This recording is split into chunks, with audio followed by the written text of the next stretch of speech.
So the transfer window is finally over. It's slammed shut with Premier League clubs spending over £3 billion. So now we're going to sit down, a nice juicy one here, go through all the teams, talk about the transfers in, the transfers out, and put forward our rankings. Here are the different tiers. This is the bit you've been waiting for. Mm-hmm. We've got winning the window. So we'll put forward our nominees, and at the end we will decide on who gets the trophy. Something's happening here. Got to be in there.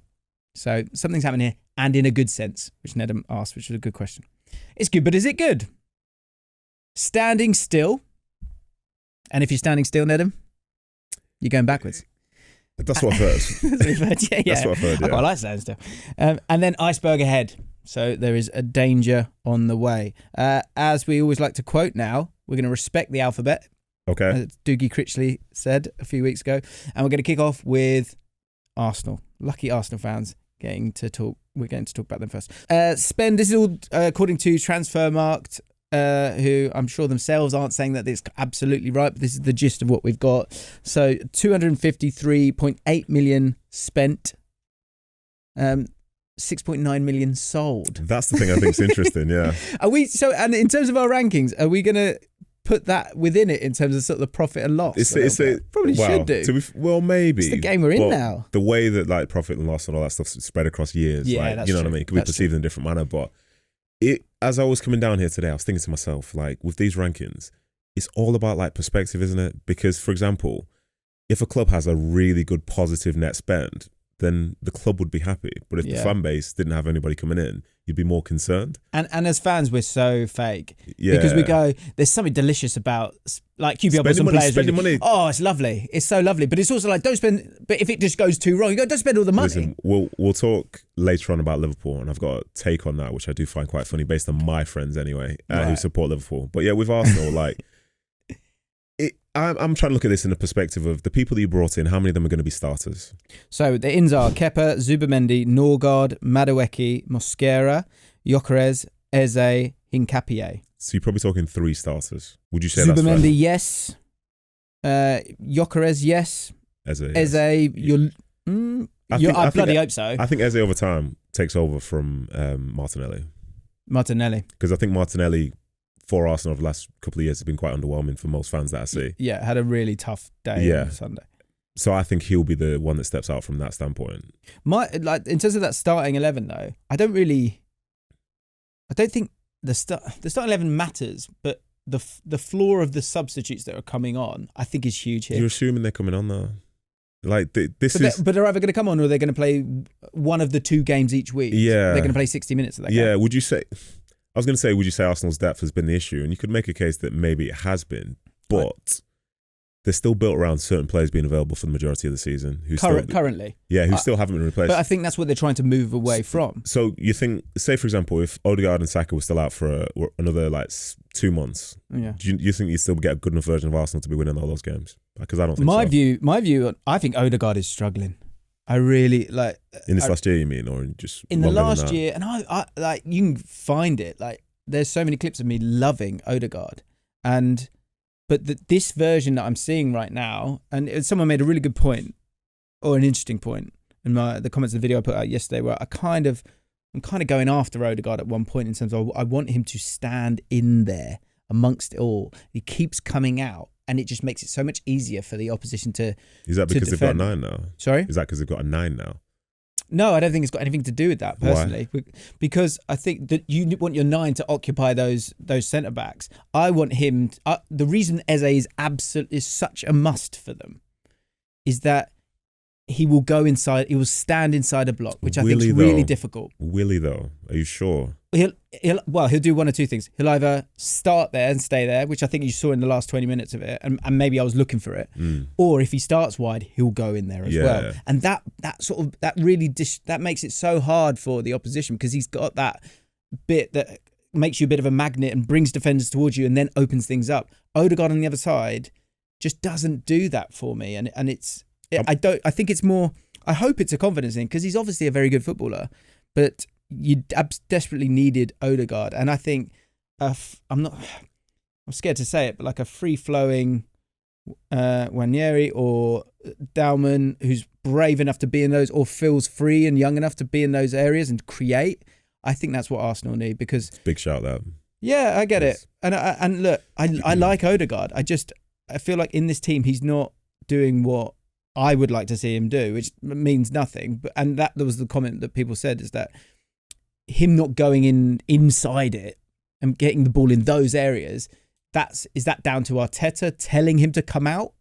Or is it down to Odegaard not wanting to go in? Because I'm speaking from experience as someone who's utterly incapable of going in there. I'm incapable as well, so... Right, yeah. so I played last night, and actually because I dug out Odegaard on the video that morning, there was a moment where I went, I should go in there, and I don't want to go in there. And so it's almost like not a dig at Odegaard, but it's just... Eze, that's the beauty for me of Eze, is that he was brave. He's just so comfortable. So you think he plays in attacking midfield and Odegaard's influence wanes and doesn't start, maybe? I'm really intrigued to see what Arteta does, because I think something that's in my mind a lot is not what does someone do, or what you say that people can't do certain things. Well, I'm not sure about a lot of those things. So, for example, Eze is always been naturally start wide left and go in, or be in that half space on that left. I'd kind of like to see him on the other side. On the right. I'm intrigued to see it.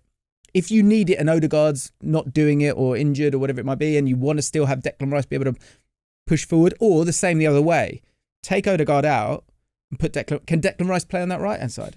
We've not really seen it, but can he do it? I can't see why not. I think these guys are capable of doing it. I think when I see Arsenal at their best historically, and this is like recent history, is when it's Odegaard, Saka and a flying fullback in Ben White. Because the combinations that they make basically feel a certain way. And when one or two people are missing from that, then I think it transformed the way that they do it. Because for the previous 2-3 years, that's exactly how they did it. You knew what was coming. Ball goes to Saka, plays it to Odegaard. He makes a run inside. Now, Odegaard's either going to be playing in Saka or playing in Ben White or whomever to get a cross in. And they're so dangerous with that. Or there's like a set for somebody to go, at the time, it'd be Partey to have a shot and so on. But to go back to this window as such... I think Arsenal fans have had it rammed down their throat that they need number 9, like for the last 2-3 years, and they've got one. And for me, like I'm a bit conflicted here, because I think Gyökeres is a good player, but I think Arsenal's system is what made them great, because they made themselves really hard to play against because of the way that the collective would understand each other. And I think if the balance isn't exactly right, I don't think you see the best football from Arsenal whilst they have that 9 in there. I think it takes something in particular to be able to sort of bring out the best in that striker, the 9. And everybody else at the same time. Do you think that Gyökeres should be serving Arsenal, or Arsenal should be serving Gyökeres? I think for the way Arteta's had it, where they've been so close across all these years, I think the players to come in need to continue to serve what they have already. Because I could make a case that in the last few years, the difference between Arsenal winning league and others, and not necessarily last year, but the years before, have been about 3 results across the space of 76 games. And with that in mind, like, how is it to say that definitely a number 9 is the only thing there? Because there have been times when they've scored 80 to 90 goals in the league season. Yeah, 2 seasons ago, yeah. So I think you can go back last year, as is the case with some other teams, and pinpoint the exact reasons why it wasn't as good. And they might talk about injury, might talk about strategy not being as good as it needs to be in certain times. Because at the start of last year, I felt like there was an overemphasis on the set pieces. And we were hearing more about Raya and the 2 centre-backs as opposed to the attacking threat. But then all of a sudden, Saka's out for 3-4 months. Odegaard's out for 2-3 months. Declan Rice is having a suspension every 2 minutes, it felt like. So if I pause you there, though, this window, I think if these players are in that team last year, you've got a much better replacement in terms of like when those moments happen. Like, Saka's out right now. So you think, well... I think Madueke I think that's an underrated transfer. I like him. Listen, I like him as well. 52 million, is it a lot? Yeah, maybe. Yeah, listen, this whole pricing thing, I'm going to say this now, I'm going to stick with it for the whole time, yeah? Because this is the link to like Liverpool side of things. Because I know some of my friends at Sport Liverpool, they're really happy with the transfer window that they've had, but they talk about the transfer fees like they're paying it themselves. And I'm like, if the club is capable of paying this money for these players, like, it's like, but Isak at 125, like, I don't know, man, it's just a bit expensive and it's this, that and the other. And I'm like, he's like 25, 26 years old or whatever. The future of your football club is literally here right now. Yeah, that's true. Like, I mean, certainly with Isak, I guess the thought process is that taking from your credit for the years in the future. Do you know what I mean? I think the Madueke thing, the future. People thought they were going to get Rodrigo, so that's where they were coming out. But that, again, that's the future. And I think from the Arsenal standpoint, I think Madueke is a good signing. I think some of the others, I think Zubimendi is a good signing and so on. And it gives Arteta options. But I also think Arteta's somebody who doesn't like to use too many players as well. And that hasn't necessarily been because he's not had them. I think sometimes he likes continuity, which is why Saka played every game for about 5 years, it felt like. Yeah. And others in key positions. But I think he's learned from that a little bit, and I think that's why a lot of these guys are in it. Because if you think in every single position, you've got two good players. Doesn't mean you use them. I think he will. I mean, in the first 2 games, he used 5 subs on both occasions, I think. And then I can't remember what happened on Sunday, but obviously made a few signings, at least 3, a few substitutes, at least 3. Bear in mind, 2 of those subs from the first game, or possibly the second one, was because of injuries. True. Yeah, true. I think I like the window. I think the fact that they've brought in £6 million from sales is interesting, because are their players not sellable, or is it just that they've got to so set that, you know, this is who the club is? Because there are a few teams that are in that position. I don't think so. Jorginho, Tierney, Nuno Tavares, I always get his name wrong. Marquinhos, Tomiyasu, Partey, and Lokonga. There's not much to sell there. So I think there is a context to that in terms of the lack of money being brought in. And I think with Berta coming in, you wanted to see him impose himself. And I think overall, I think it's a really good but where'd you window. place it, though? I think you needed, without Eze, it would have been a lot less for me. And people are going to get annoyed about me talking about Eze so much. You'll get annoyed about me doing it as well. But sorry? The same for me. I love him. Yeah. I think he's a great signing. And obviously there is a bias there, but I actually just think he's so talented. Yeah, he is, yeah. I think he's so talented, and I think that will be seen this year. Because I think you saw it like in 20 minutes in that game. So, and people won't know how to play against him in that system either. Because people have seen him for a couple of years or whatever, or 3 years. With Palace, the way that they play, it's a very specific way. And he looks a certain time and he'll get the ball in certain areas. And the quality play around him are good players, but they're not like the type who can almost like take him to that next level. And that's something that I like about Ebere. It's the fact that he can improve based on wherever he is. It's like the idea of a goldfish. You give it a bigger pond and he gets bigger and he gets bigger and gets bigger. Like, that's his potential to me. Yeah. The way he played at Palace isn't going to be the same way he plays at Arsenal. He'll have all those traits, but he'll have other things that will now join in the mix, because now he can see a game, play people in a different manner, and have a connection with players who he's not had before. Do you know what I thought was actually a really, really big thing about him coming on was he's got the number 10 shirt. How much has it been hyped up, him coming to the club? Yes. And then he's got to step in and it's like, can you come and help? Yeah. He was not nervous at all. Nah. He affected the game straight away. Proper. And it's... Yeah, he's proper, mate. He's annoying because I support a team that's obviously going against Arsenal, someone in terms of potentially winning league titles overall. But he's so easy to get behind. Like, as a player, he's class, and as a human, he's unbelievable. The Eze glazing is. Let's stop there. Let's stop there. Yeah. So where are you going to put it? I think. So it's between, based on what you're saying, I would say. I don't think they're standing still. I think it definitely moved forward. Yeah. You could suggest good, but is it good if you want to be cynical? I think at the very least, personally, something's happening here. At the very least? Yeah. So you think they're winning the window contender? Because they're first, I need to kind of see them with others, and I might kind of change. I would put them initially in something's happening. No, it's close. I think it'd be okay I'd be okay with putting them as a nominee initially, and then maybe we come back to it. How do you feel? I think it's there's something's happening in a window, because some of the issues which say have been spoken about beforehand were addressed in the summer, and they were done quite early, so people were excited about that. Then we obviously had the point where people were being critical of like the Madueke signing, and we both know that's a good signing in itself. So the fact that there was like a negative attached to a signing wouldn't make me think that like it's a winning the window type thing, because at other places every signing's met with like pure joy. But I think the Eze one coming in late, all the feeling around it, the fact that they'd won that game against Leeds straight after, like the noise and all that stuff was through the roof. But I don't think they're necessarily winning the window, because I think as we go into it later, there are other teams who've maybe achieved or either spent more, or the vibes are even that little bit higher right now.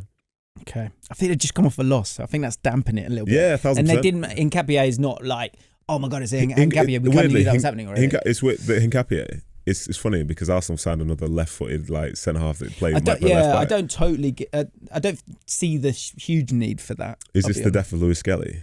Is Kivior still there? What we saying? Is Kivior still there? Kivior's gone, I think. I think Kivior may have gone to, I want to say Porto. Okay. Porto, thank you, Aaron. So he's replacement for Kivior. And then you've got Gabriel. Then you've got Calafiori. I don't know, man. Like, I think they've got great numbers everywhere. I think they're pretty.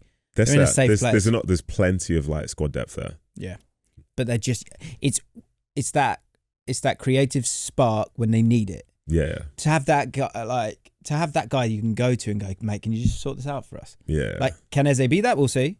And would it be nice to have more than one? Yeah. I think it's funny now that because we're talking about Eze and others, we're not even talking about Gyökeres, who's supposed to be the difference.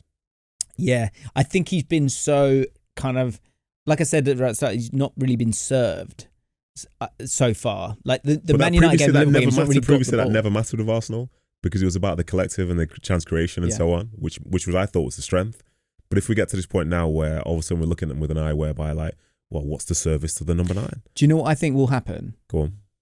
Almost maybe a bit of sort of like Lukaku syndrome, where like he's a bit of a flat track bully, or that's what the narrative is that he'll smash up the lesser sides, but in those big games he's just combing his hair, which is exactly what Arsenal needed apparently. Yep, time will tell. Yeah. Aston Villa spent 25.9 million on a busy deadline day.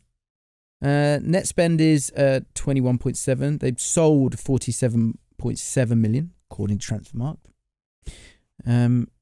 The ins, it was a big final day because prior to that, Evan Gessen, who's a kind of, is an exciting player to bring in. And as Unai Emery said on numerous occasions, Marco Bizot has come through the door as well. But on the deadline day, Harvey Elliott with a loan with the obligation, which I always find, that's just an accounting thing, isn't it? 100%, yeah. Jadon Sancho on loan as well. And Victor Lindelof for Man United B here. They are treading that road, aren't they? They'll jack it out there. And Villa fans, you'll be upset about that. Obviously, lost Jacob Ramsey, 43 mil. Hayden, Moreno, Philip Coutinho, and Robin Olsen. Coutinho one's wild. Like, don't even associate him with the club anymore. It's mad, isn't it? Yeah. There's always those players where you're like, oh, is he still there? Yeah. Wow. Yeah. Another one, Reece Nelson at Arsenal. What, leaving Arsenal? Yeah, the fact I forget how long he's been there for. Yeah. You know what I mean? He's been there for a long time. So Aston Villa, obviously the start of the season's not been great. And I was chatting to someone about this yesterday. I was kind of going down, I put them quite high in my predictions. And I was on this continuity thing. Yeah. And I was thinking continuity is great. But, so my question to you is, do you need fresh faces all the time, or is it good to have know where you are, know who you're with? I guess it depends on the dynamics of the squad maybe, but that's the thing that will be thrown at Villa a little bit, or was kind of prior to a couple of signings here, was this feels maybe a bit stagnant in some way. It's a good question. I'm hoping I'm not speaking out of turn here for the Villa fans and how they perceive things, but the end of the season just gone wasn't a great ending for them. Losing in the semi-final of the FA Cup convincingly to Palace. Yeah. For them finishing outside of the top 5 positions for the Champions League race as well. And it's not to say that we should expect them to do it every year, but they were in a strong position to be able to do it. So that sort of leaves a funny taste because they're in Europe. That's great. Do you feel that when you come back? No, because when you come back, the start of the season is probably the most delusional time of the season for everyone involved in football because as an individual, you're coming back thinking, I'll be better this year. The club's thinking we'll be better this year. There's a lick of paint being put up in the training ground. You've got this new pre-season motivational bits on the wall. We've gotten rid of that one. Now it's this one. The manager's got new ideas for how he wants the team to play. Everyone's fresh. Everything feels great. Yeah. Conditions are perfect. The sun's out. Dream come true. What could possibly go wrong? And to see the same faces is obviously good, but I think in regards to what we're talking about here, you also see them lose Rashford and Asensio. I think Rashford obviously towards the end of the season was injured or whatever, was out of it. Yeah. But you saw the spark that, say, those two provided halfway through the season. Talk about significance of what it meant for them. Losing Ramsey, who's an academy product as well. And then to see them lose so convincingly to Palace again in the space of a few months. And then on deadline day, bringing those 3 players. Harvey Elliott is somebody who's got huge potential. Yeah. Huge potential. But how does he feel like the right replacement for Ramsey? Maybe not. You look at Jadon Sancho, somebody who's got potential again, but hasn't done it in England now for a long time. Yeah, I was looking at everyone's talking about the season when he was amazing, got all these assists. It was 6 years ago. I know, but he's only 25. Yeah. He's sneakily one of the youngest players that's been spoken about for a long time. With Jadon Sancho, the thought I had, which I'm sort of scared to talk about because I don't like putting limits on anyone, but this idea that when a player sort of kind of bursts on the scene and they have those moments, like we know it's like the person you are when you're 18, 19, 20 and the person you are when you're 25 can be a different person. Is regularly a different person. If you've kind of, for want of a better word, like trended downwards, even though you're 25 and you've still got like another 10 years, like are there many instances of that kind of drop off, turning back and bouncing up? The reason I kind of chucked that out there is just because I probably was reading about Dele Alli, like leaving. Just been released, hasn't he? Yeah. Now, obviously, and he's been brave enough to talk about it in terms of the things that he's had to go through, and so that does make things a little bit different. But in terms of this idea of trying to rejuvenate at 25, why can't you have another good year? No, I don't think there's I'm saying in general, why couldn't you? Because absolutely, there's absolutely. Well, I think it might be you might feel a bit lost or like jaded or. So it's brilliant. The points that you're making are really good points because, like, even as you listen to the word that you provide and you're saying lost, that means you can be found. Yeah. There's something within the way that he played when he was younger, which he hasn't had in the last few years. For some people, there's like significant like mental health issues. Some people, it's like injury issues. But with some of the mental health side of things, depending on what the issue is, you can find happiness somewhere else and joy and play better somewhere else. Absolutely. Like the example we saw in the last 6 months of the season, basically was like Rashford seemed like a different player. Yeah, or Lingard, if you think of him. But exactly, yeah. Like this found something with the Lingard example. Lingard was like 30 when that happened. Looking back, say when he was at West Ham and so on. So I think Sancho's probably an example of lots of these other players where the environment will dictate performance. I hope so, and I think there's a sort of a trodden path there with Aston Villa in terms of what has come from the Rashford kind of move. Yeah, and it's one that, like, from a business point of view, it kind of works for all parties because that's what Man United, in terms of getting themselves out of these problems, we'll get to them, but like a lot of their loans is to like, can we get the market value back up to then possibly sell? I think there are different types of loans though. Well, yeah, that's a good point. I think with Sancho as well, like this is letting you in terms of the mindset of a footballer, and this might be different to the mindset of a fan as such. Say, for example, if you were doing your show here now and you felt that you did a bad podcast, your mindset is, I'll make sure the next one's great. As a player, if you have a bad game, you're hoping the manager gives you another chance. Right. The more you get into a position whereby the manager doesn't trust you and your chance disappears, you then start overthinking it and descending into a negative point. And for him, I hope I'm not speaking out of turn, but I can see that certain aspects of like selection and so on start to affect him. Because when he was at his absolute best, he'll walk onto the training pitch and the starters are on one side. He's probably going straight over there because he knows that's who he is. Yeah. Like you can try something, doesn't work out. You're not having to check your shoulder to see if you're going to be getting that hook.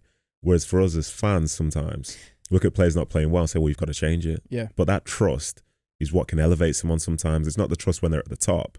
It's not the trust when they're heading in the other direction. But to add to the complications of that, if you're a sub on the bench and you're seeing someone not playing well, you think you should be playing. So managers have to make decisions that will bring out the best in certain individuals, but can they afford to have a Sancho playing for the team if he's not doing that well in any particular moment? So maybe that idea of being lost a bit is it's an identity thing of like, he was the guy, he's 100%. Been the guy. Some people need to be treated that way. Yeah. Some people totally. do, yeah. And I think there's huge opportunity there in the sense of Unai Emery going, yeah, come in here, go on, do your thing. Because I think even at Chelsea, you didn't feel like he was sort of trying to make it work. I'm not sure it totally did. And there's a player later on, we've done a video on the Premier League about him this week, and I think you can see what you would love to see, I think, if you're an Aston Villa fan when it comes to Jadon Sancho.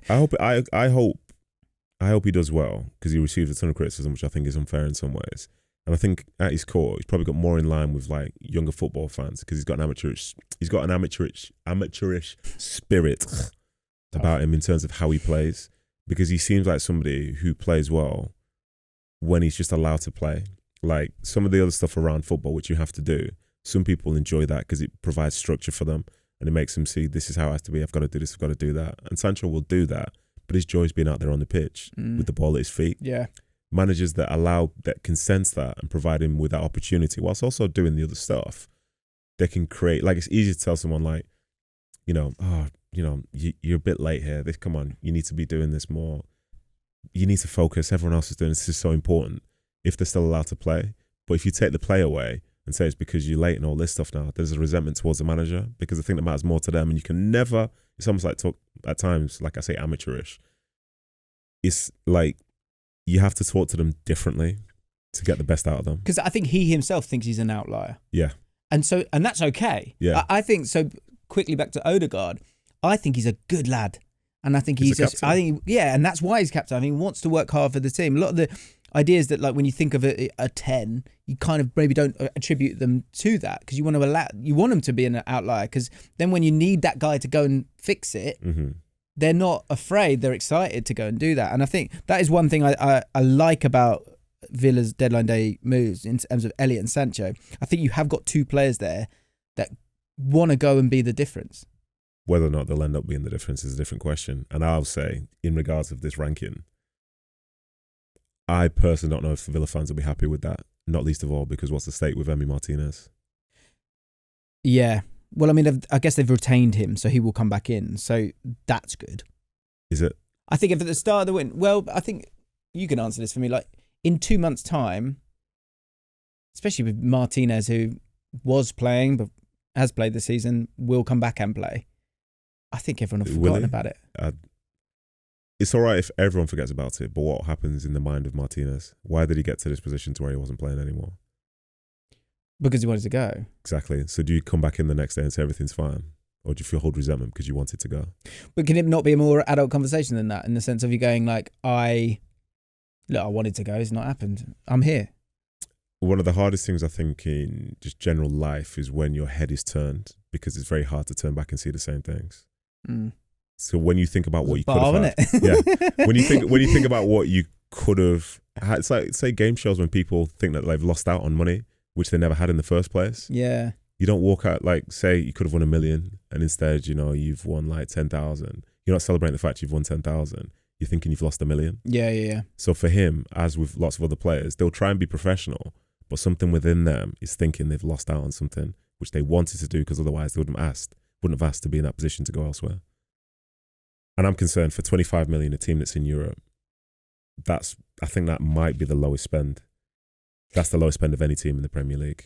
Hang on, they can't be. I mean, I guess the 35 is the obligation, isn't it? That's why it's 25. Also, Evan guessing I've got 28 on here, so we might have some misleading bits here. But either way, it's in the lowest. It's low. Yeah, for sure. I think they were in that.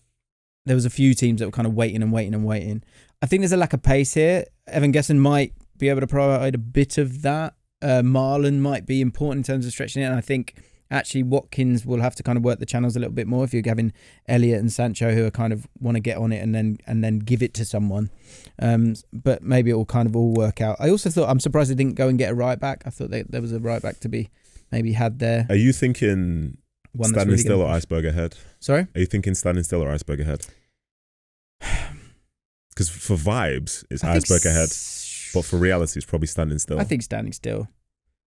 I think I trust in Emery to get a lot out of, like, talk about the ceiling of Sancho if he can get it going. And I think Harvey Elliott's an amazing player. I absolutely love Harvey Elliott. Yeah, same. But so I'm okay with those two. I just feel like there needed to be a touch more pace in this. So in that window. Another sort of like parameter in my mind in terms of these transfers and so on is, I think as a fan, sometimes you see the business that your club does and you compare it to other teams in a similar situation. Yeah. I don't think there'll be many Villa fans who be looking at their transfers thinking this is great. Given their position, given what they're trying to go for, given the spends that other teams are doing, who might be perceived to not be having a great window. So what do you want to say?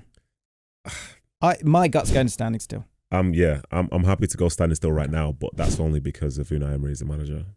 Yeah, and his ability to get, like Asensio as well. Like Asensio wasn't playing great for PSG, and he got so much out of him. But vibes are low. Yeah, to be the last prime time game before the international breaks. Yeah, very different. Vibes tier list is below surface level. It's gone. Bournemouth, 119.4 million spent, 206.2 million brought in. Sneaky that, innit? Yeah, I mean, again, I think it's worth kind of always thinking about, right, when we started the window, what was going to happen. And I think you thought you were going to lose. So the outs, I think you thought you were going to lose Kirkes. You knew you were going to lose Huijsen. Jadon Anthony had a year at Burnley already, so that kind of, there's nothing wrong with that. Ouattara was kind of needed, but kind of on the periphery when everyone's fit. So I guess once I saw that Brentford were kind of sniffing about there, I was like, okay, I kind of get why they might allow for him to go. 42 million. It's quite a lot of money for Ouattara. I would agree with that. The Zabani one, I was a little bit surprised by. But why is that though? Do you know what it is? I think it's sort of Gabrielitis, where you had always who was so good. He's the Saliba, that no one was really focusing on the other guy. But, football clubs are far smarter than that. So they've kind of seen actually a really good young centre-back and they've gone and got him. And actually they got more money for him than they did Dean Huijsen. So all those guys have had to go. Diakite's come in. Petrovic, 25. They've brought quite a few 25 mils here. Ben Doak, I saw him at Middlesbrough last year against us, and everyone was kind of raving about him. And all Middlesbrough wanted to do, get it to him and let him run at our fullback who wasn't up to it. And he did. And if you ever saw him and saw his numbers, he was just running at the defender all the time. But actually, success rate wasn't as great as I kind of thought it would be, because I remember having a look at him down the line in the season. So I wonder about that one. At 25 million, most teams in the Premier League are prepared to pay it now, even if it doesn't work out. Yeah, that was another thing I was thinking about talking to you about, was like, there always, at any time, there's like a middle of the road Premier League amount of money. Yeah, 100%. So would you say that's 25 mil now? Yeah, I think for an English player, it's quite young, yes. He's Scottish, we know he's Scottish. Oh, sorry, excuse me, my bad. It's fine. Sorry, like British players, like who've been around the academy systems, had a few loans and stuff. Yeah, you can drop that. That's the other thing. The sort of the Liverpool to Bournemouth history is not fantastic. Yeah. Although Solanke. Yeah, but then that was elsewhere as well. So they brought in some guys. I think it's one where they're going to want to water those flowers and hope that it's okay. From the defense got decimated. They needed to help sort that out. Petrovic, I think, is a really good signing as a goalkeeper, and you're probably going to be able to. Well, you should be able to not sell him for a loss if that occurs in time. And kept Cliver, kept Tavernier, kept Evan Nilsson. Kept a lot of those guys, and the midfield's strong as well for Bournemouth. It was kind of what I was expecting when it comes to their window. I think for a club like Bournemouth to have over £200 million in incomings, that's really significant. Successful, yeah. That's hugely successful. Yeah. Because the profits that were made on those players, we're talking like astronomical, I guess, overall. Huijsen now seems obvious that he got 50 million, and actually that feels kind of nearly low. Yeah, if he's gone to Real Madrid, but they obviously would have had some clauses in place, and that's how you got him in the first place. Some big figures, like you said, the Ouattara one for 42 million. Like, no one probably saw that a year ago. And it wasn't even always a guaranteed starter for them last year, was he? No, he wasn't. But he'd come on and he. That's what I love about Bournemouth. They've got all these sort of like hybrid. Some of the parts, basically. You can like Semenyo can do us a favour and play centre forward. Yeah. Semenyo's the one which I'm surprised no one else has gone in for sooner. Yeah. Signed a 5-year deal as well. So that's, signing. Probably with a buyout clause in that. I'm sure we'll hear something about that soon. Troy said the same thing. Yeah. See, you guys just know, a contract. I'm just so happy to be here, but that little clause 2.3 C dash whatever. But I think that's okay. That's Bournemouth kind of understanding where they're at. Completely fine. Nothing wrong with that. So for me with them, again, this is a perspective thing, because you wouldn't want to see those players leave, because you could see the potential, like for Howson, for Kerkez and so on. You could see what they could have been, because they're already very good for them. But I also like the fact that the players that have brought in so far, the ones which I've seen play, they fit exactly in the style that Iraola was. True. So like literally straight in there, like for like, and plug and play, as we've seen with Bournemouth across the last few years. So I reckon at the start of all of this window, where do you think I'll be putting Bournemouth? I think there's absolutely the valid opinion of going, they're going to be an iceberg ahead, because how do you recover from this? So I think actually for them to be standing you think still. Standing still feels cruel. Yeah. I think I'd rather go for good. Good, but is it good? But is it good? Just because like you've seen that talent leave, but all those people that have left, if you go back a year, 2 years, did you think they'd be to this level in itself? Yeah. So there is an element of reset there, but so these new signings are literally in the same position that these ones who've left were when they first joined. Yeah. So that's why I'm peace Yeah, no, with it. I'm 'Cause fine with like, that. I think that's feel fair. like they That's fit true. the Standing system. still felt cruel. Yeah. Brentford, 85 million spent with the likes of Coyote, who I quite like, 14 mil as well. Was he on loan last year there? Yeah. Yeah, okay. Fiorentina, I want to say. Kelleher, 18 mil. Milambo from, I want to say PSV. Or is it Feyenoord? One or the other. Jordan Henderson on a free. Watara for that 42 million. And Reece Nelson on loan. Reece Nelson on loan. On loan. Still there. Still Arsenal, man. That's what I'm saying. Oh, I didn't realise that. I didn't know that. Literally till right now. Poor prep from me. Outs, of course, Mbumo, Norgard, Flecken, Visser got done on deadline day. 55. By the way, did we talk about Norgard when we were talking about Arsenal? No. Because you're just not expecting to be a starter. I think it's an under the radar signing, especially for 15 million. I like him. Like, I don't think you have to worry about him. Like, bring him in, do your job. But look, you're not Zuba Mendy, so pop out. Like, if you think of it like, say, something like NFL, like where you've got like a player for each sort of thing, or a special teams. Like, what's the scenario where Norgard plays 15 games in the league, starts 15 games?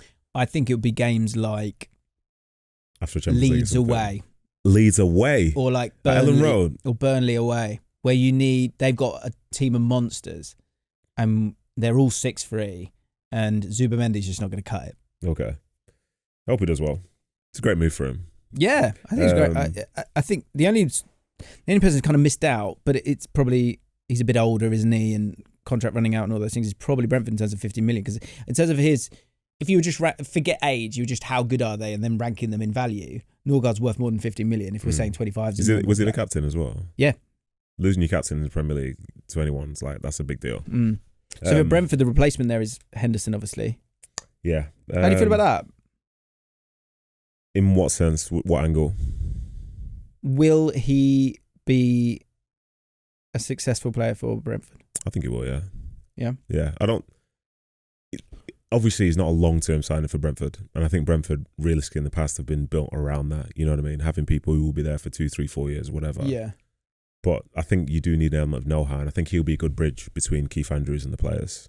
Yeah. And that's something that, like, a lot of hidden things there with Henderson. Because essentially, like, captain, for me, having seen it firsthand, like, captains themselves, they're basically like a coach on the pitch at times, because they can understand the messaging that a manager wants to give to the team. They've more often not been there, done that. They can read a game and they can understand, like, something's getting out of hand. It doesn't need the manager speaking to all 11 from a distance. It can be some player dealing with the key people in and around. How important is that noise or that communication? I think it's massive. I think it's massive. For me, when you have somebody like, I was lucky enough to play like Gareth Barry, for example. Mate, I don't think he was out of position once in the last like 10 years of his career. He can read a game. Sometimes he'll come short when it's the right time to come short. Sometimes he'll go long when it's the right time to go long. When there's a threat behind, he'll sense it.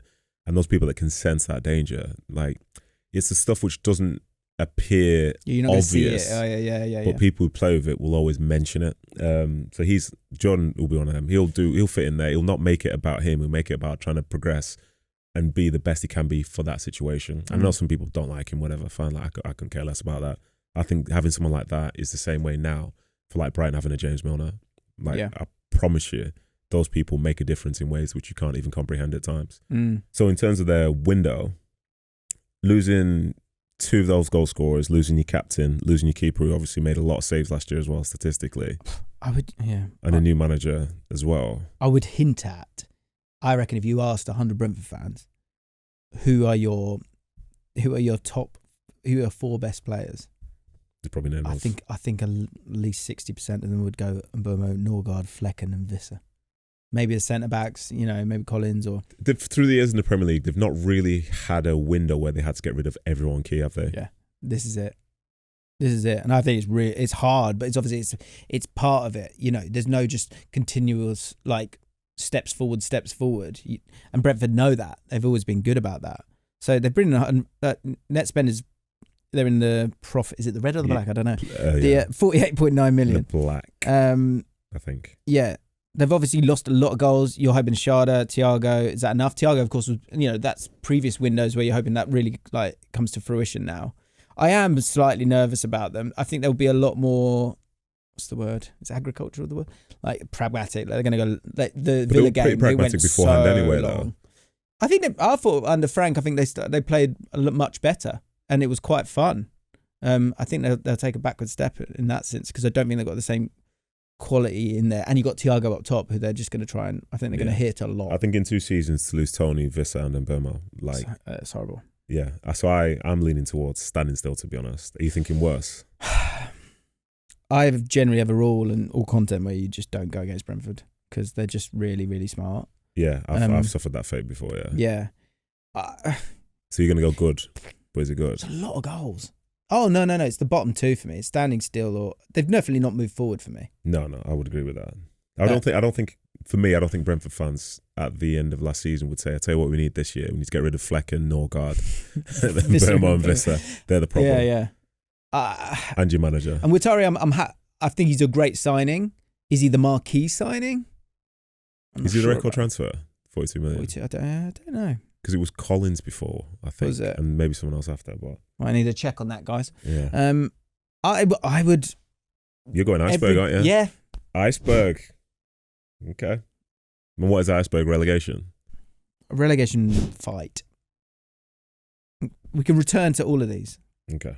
I think the only reason it would stop me from doing that is not what's written down here. It's the Brentford, the opposite of a Brentford tax benefit. Yeah. That allows you to just figure it out. Find a way out of it. Yeah. I mean, there are some hidden players in there. Damsgaard was back, wasn't in that first game, and he's just absolutely everything to them. But in terms of getting the goals, Sharda needs to really step up. Watara needs a lot of goals, which he could get. I think I don't think they're standing still though. I think they're going backwards if you think about how good they were last year. Okay. Brighton, 69.1 million. They sold 132.3. Pretty quietly, I think, as well. We haven't spoken much about that. And actually, the moves they brought in were pretty quiet as well. De Kuyper, left back, 17.3. Boscagli, which I thought was a quiet piece of work, as was Coppola. 9 mil, 2 centre-backs, I think. Tom Watson from Sunderland. And they sold Pedro Estupinian Dingra, who Brentford fans were okay about. Brighton fans seemed okay about it. Because he wasn't a regular starter. I think Minte kind of stepped past him a little bit, didn't he? Yeah.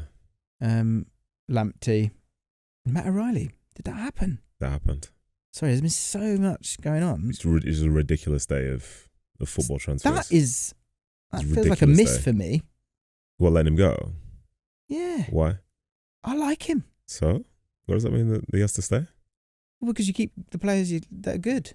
Was that the way transfers work? So everyone being sold on loan, is just naff. let him go out on loan. Must be an obligation. I'll have to look into this. You tell me how you feel about Brighton whilst I dig deeper on that. How do I feel about Brighton? I think, in terms of the players that have left in recent years, I think the only real person that's like more or less a set starter is João Pedro.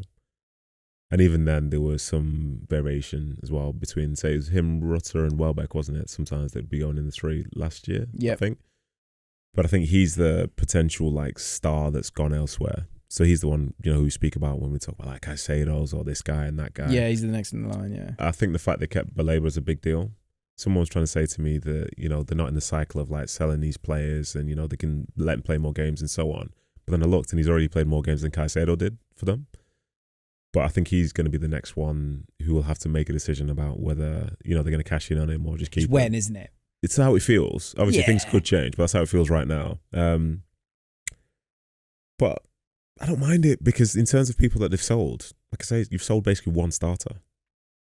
Yeah, that's true. A couple of years ago, they have so maybe much depth. more. They've got so many numbers, and also like likes of like Enciso. A couple of years you were excited about him. Evan Ferguson, you were excited about him. Buonanotte gone to Chelsea on loan. Like there's a lot of kind of first teamers ish that have gone out. Estupinian obviously always plays. There was once upon a time when he always played. Then he got to the point where he didn't play all the time.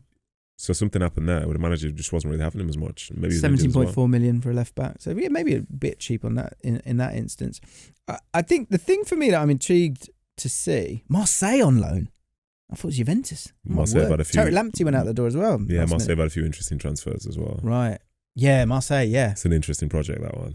Yes, that's a good way of putting it. Yeah, I think the thing for me with Brighton is in terms of like the sustain this. It's a bit of a juxtaposition of words, but like the sustainability of the churn and like, can they get Caicedo money anymore? Can they get those kind of big bucks as PSR like develops and develops? Like, are they going to be able to get? What are they actually going to end up getting for? You don't think that they can? I wonder I feel like we're in this like. There's the odd Isak and those big ones, right? But I think generally we're living in a there's a 70, there's a 50, and there's a 25. Yeah. Does that make sense? Yeah, but I'd say there are probably more teams can pay the 70 than meets the eye. Yeah. But I guess the 70, say Belieber, if Belieber has a Caicedo season, I don't think there's anyone that spends 100 on him. You don't think so? You don't think that would be the case just going forward in general? Yeah, I mean, it'd be interesting to see if people kind of do this thing where they like are careful for 2 windows so that they can go boom, like Liverpool have done this year. Like maybe that we live in that world, but I think Liverpool are the exception here. I don't think anyone wants to spend that kind of money. Whereas like early doors, it was like Chelsea were in the beginning of their experiment, I guess. How much do you reckon United were prepared to pay for him if you would have gone there? I don't think they had any more than 50. You think so? I'm guessing. But I think Brighton wants 70. Oh, you think that's just a number? I think Brighton want those big bucks. And I think, look, he's young, like he's probably on a decent contract, I'm guessing. Forgive me if he's not. But I mean, the reason they said no. Also, I think sometimes there's some power in saying no. Because it makes people behave themselves next time round. People like players? Clubs.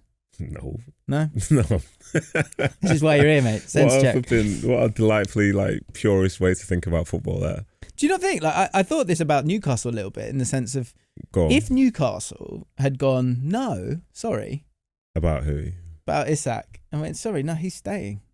Yeah. And they'd done it. Next time round, if people would have gone, right, we'd like your player, they'd be like, look, don't mess about with me. Where have you seen that before? Brighton. Brighton this window, yeah. I saw this thing about Berta as well, that Berta he'll do loads of digging on like the financials of other clubs, and then when they put in a bid, they know where people he'll are. Go, excuse me, can you just like sort yourself out here? But yeah, I don't know. Surely there's posturing that goes on. Not having it? Yeah, well, it's not that I'm not having it, because it might be the case for some clubs in certain moments, but it's not the general case, because more often than not, players will move. So why did Brighton say no to Belieber moving? Did they say no to a few bids? Well, Man United are obviously very keen. Yeah, and I think but what does that mean though, to be keen? Well, so if you're Man United, if you're pretending you're Man United here, like how much would you have come and asked for Belieber? I'm not sure. But the fact that they didn't put anything down, because you can have a bid rejected. They're saying no, then it's rejecting bids. Mm-hmm. Like, I don't think I've seen previously, we probably thought we hadn't seen a player to where, like, say in the past with Mbappe's and so on, and Neymar's and Messi's, I thought no was like, no. Then they end up at PSG. So from when those guys can move, I think anyone can move. I think everybody essentially has a price. And some teams have it, some teams don't. Yeah, but if you're not happy with the price, then you can say, well, that's too low. Is it a case of you had 3 years left? I know, but with the price, are you saying it's too low, or are you saying that there is no price? That's the point. No, I think there's always a price. That's what I'm saying. So the no's not a real no. Yeah, but it's one where like Man United trying to be cheeky and going 50. Yeah. And I think Brighton are going, this lad's really good. He's on a contract till but if you're think of it this way, if your club said no, we don't want him to leave, do you think they'll leave if there's the right number? If someone puts in the right bid for a player, the player's going.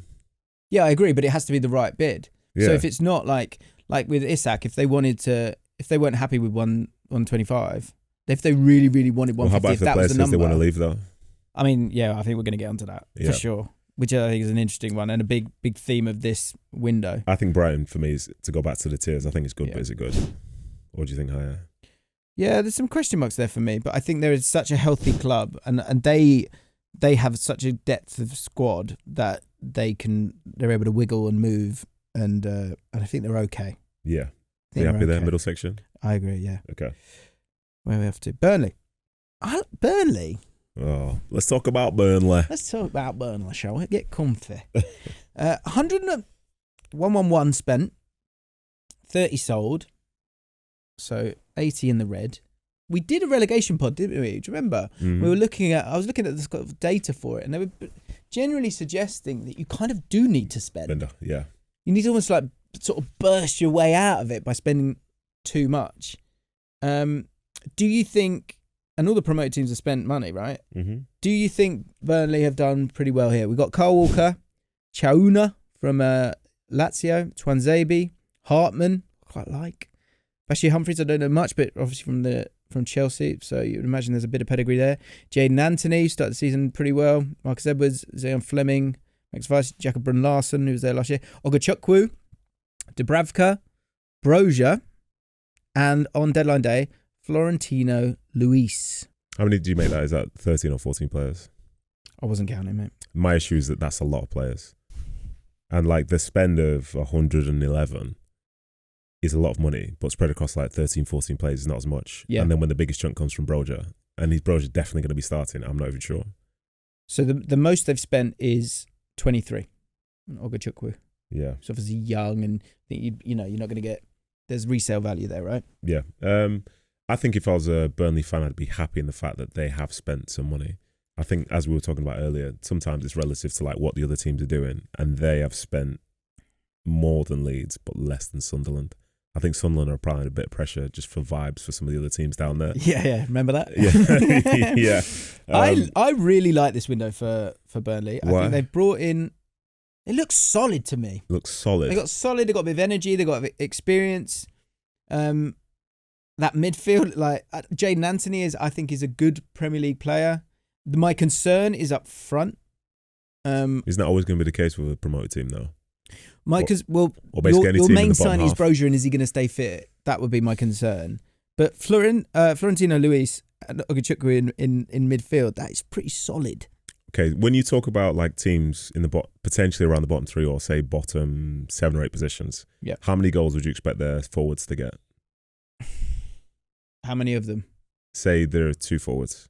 Yeah, I mean, I'm dreaming of 2 nines. I'm dreaming of 20. 20, jeez. I'm dreaming of your 20. mind's corrupted by one flipping Charlie Austin. Yeah, that's the problem. I'm dreaming of. But there was a picture of him saying, "What's happened to James?" He thought I looked like Charlie. Oh right, okay. I thought Charlie looked right. Yeah. Yeah. So what are you saying? So you're going into a season, you're in the bottom 7. What do you want from? I think so. There's a correlation, like Strand Larson got 14 last year in the Championship. No, in the Prem. Oh, in the Prem. I think there's a relationship in the in the Premier League to how many goals you score and how many points you get. Yeah, it's usually within about 10%. Yeah.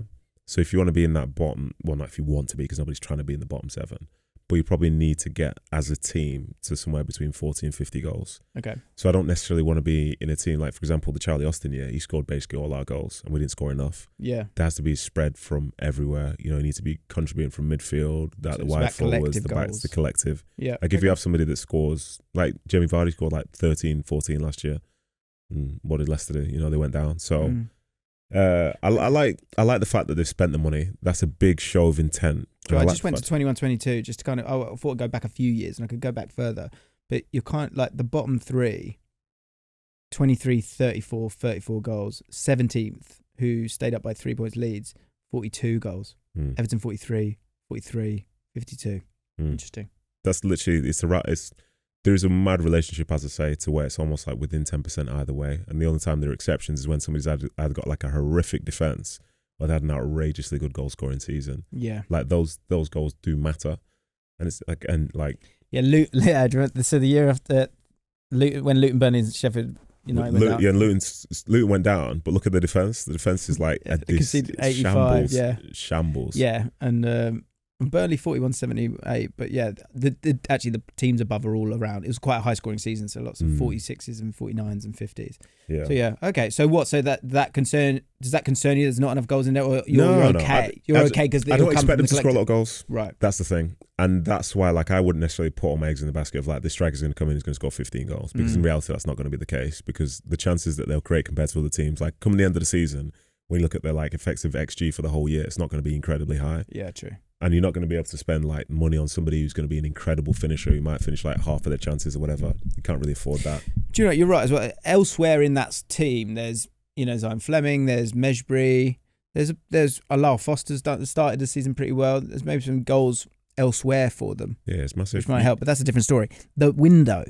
I think they've done everything they could.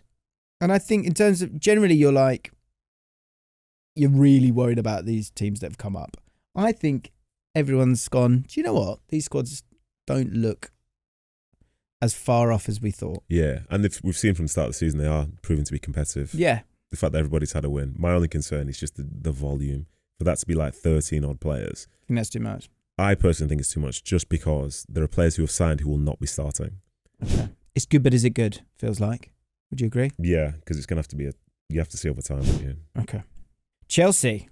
Well, I mean, I'm not going to read all of them. It's a bit like, well, not the outs, not the outs. Well, the ins. It's still less than Burnley. Do you know what I found interesting? A lot of Chelsea fans wanting some credit for selling lots of players. Which, I mean, fine. They've done that for a long time. They've been that team for a long time. Like, in years gone by, when you'd be watching, I'd be watching like a really obscure game, and they'll mention a player that's on loan from Chelsea who's never been at Chelsea, who've never heard of before. Yeah, they've been doing that for decades. Exactly, You're right. But I think in terms of the whole project of Chelsea and the acceptance of that churn. Where's Raheem Sterling, by the way? Is he still there?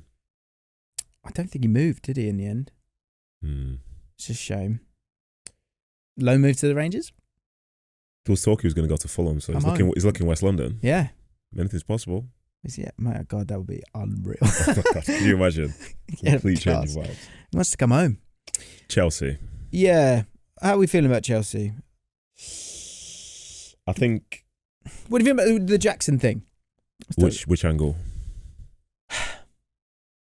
I mean, I guess the ends, they get away with it, don't they? Chelsea? In what sense? What do you mean? Well, things like, do you know, like the Ben Chilwell's gone, I'm looking at Ben Chilwell's gone to Strasbourg, has he, for an undisclosed? Oh, right, for an undisclosed, got you. Of course it's undisclosed. Yeah. But you own both teams. Yeah. Listen, if There's you want to have a bigger lot of that talk, going on. Yeah, that. And look, it's not just Chelsea, so that's not. Yeah, lots of teams doing that. Lots of teams doing that. Like, that's just the nature of the way football is at this moment in time. People that can bail you out in some way, but you also need to have another club that's available to bail you out. Obviously. Yeah. But we've seen that Forest with Botafogo. We see, Udinese in Watford for years and years and years. So it's not just about Chelsea. But it's just the quantity is incredible. They do feel like they've got a lot of players, but one thing that Maresca has managed to get away with is that he's never had too many players, because if he doesn't like them, off they pop. Yeah. Like, some other managers would have to be at a club where they have to address the needs of all these players.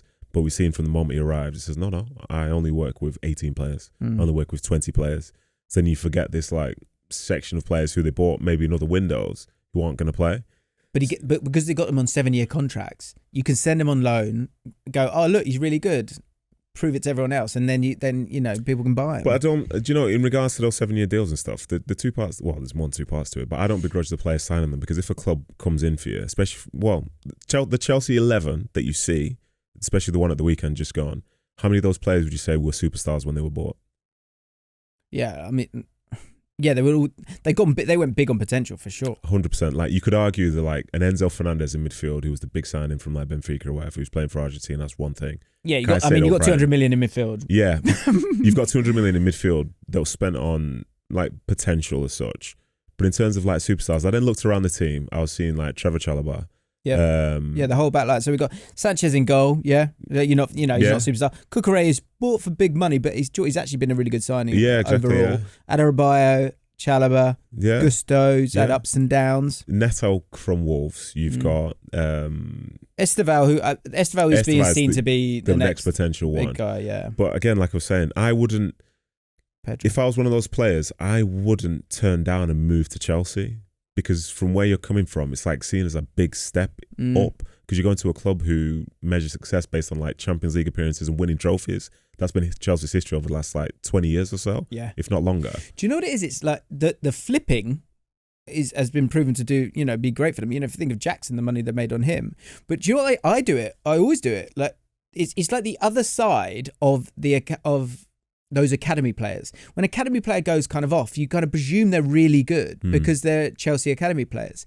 There's maybe the same kind of strategy here, in the sense of that if we're buying a 20-year-old for 25 million, he's really good. Yeah. So, and then you let him go on loan, and it might work, it might not work, but you still should probably be able to get at the very least 20 million back for them. Yeah, 100%. I mean, it's working. And the Chelsea system as well, from what I gather, is that the salaries are relatively speaking quite competitive. I think sometimes the bigger, well, not the bigger clubs, the clubs who are pushing for league titles, they pay a player a certain amount of money to where when they need to leave, the market is a lot smaller than say elsewhere. That's a great point. Like I hadn't thought about it from that standpoint until at some point last year, someone explained it to me.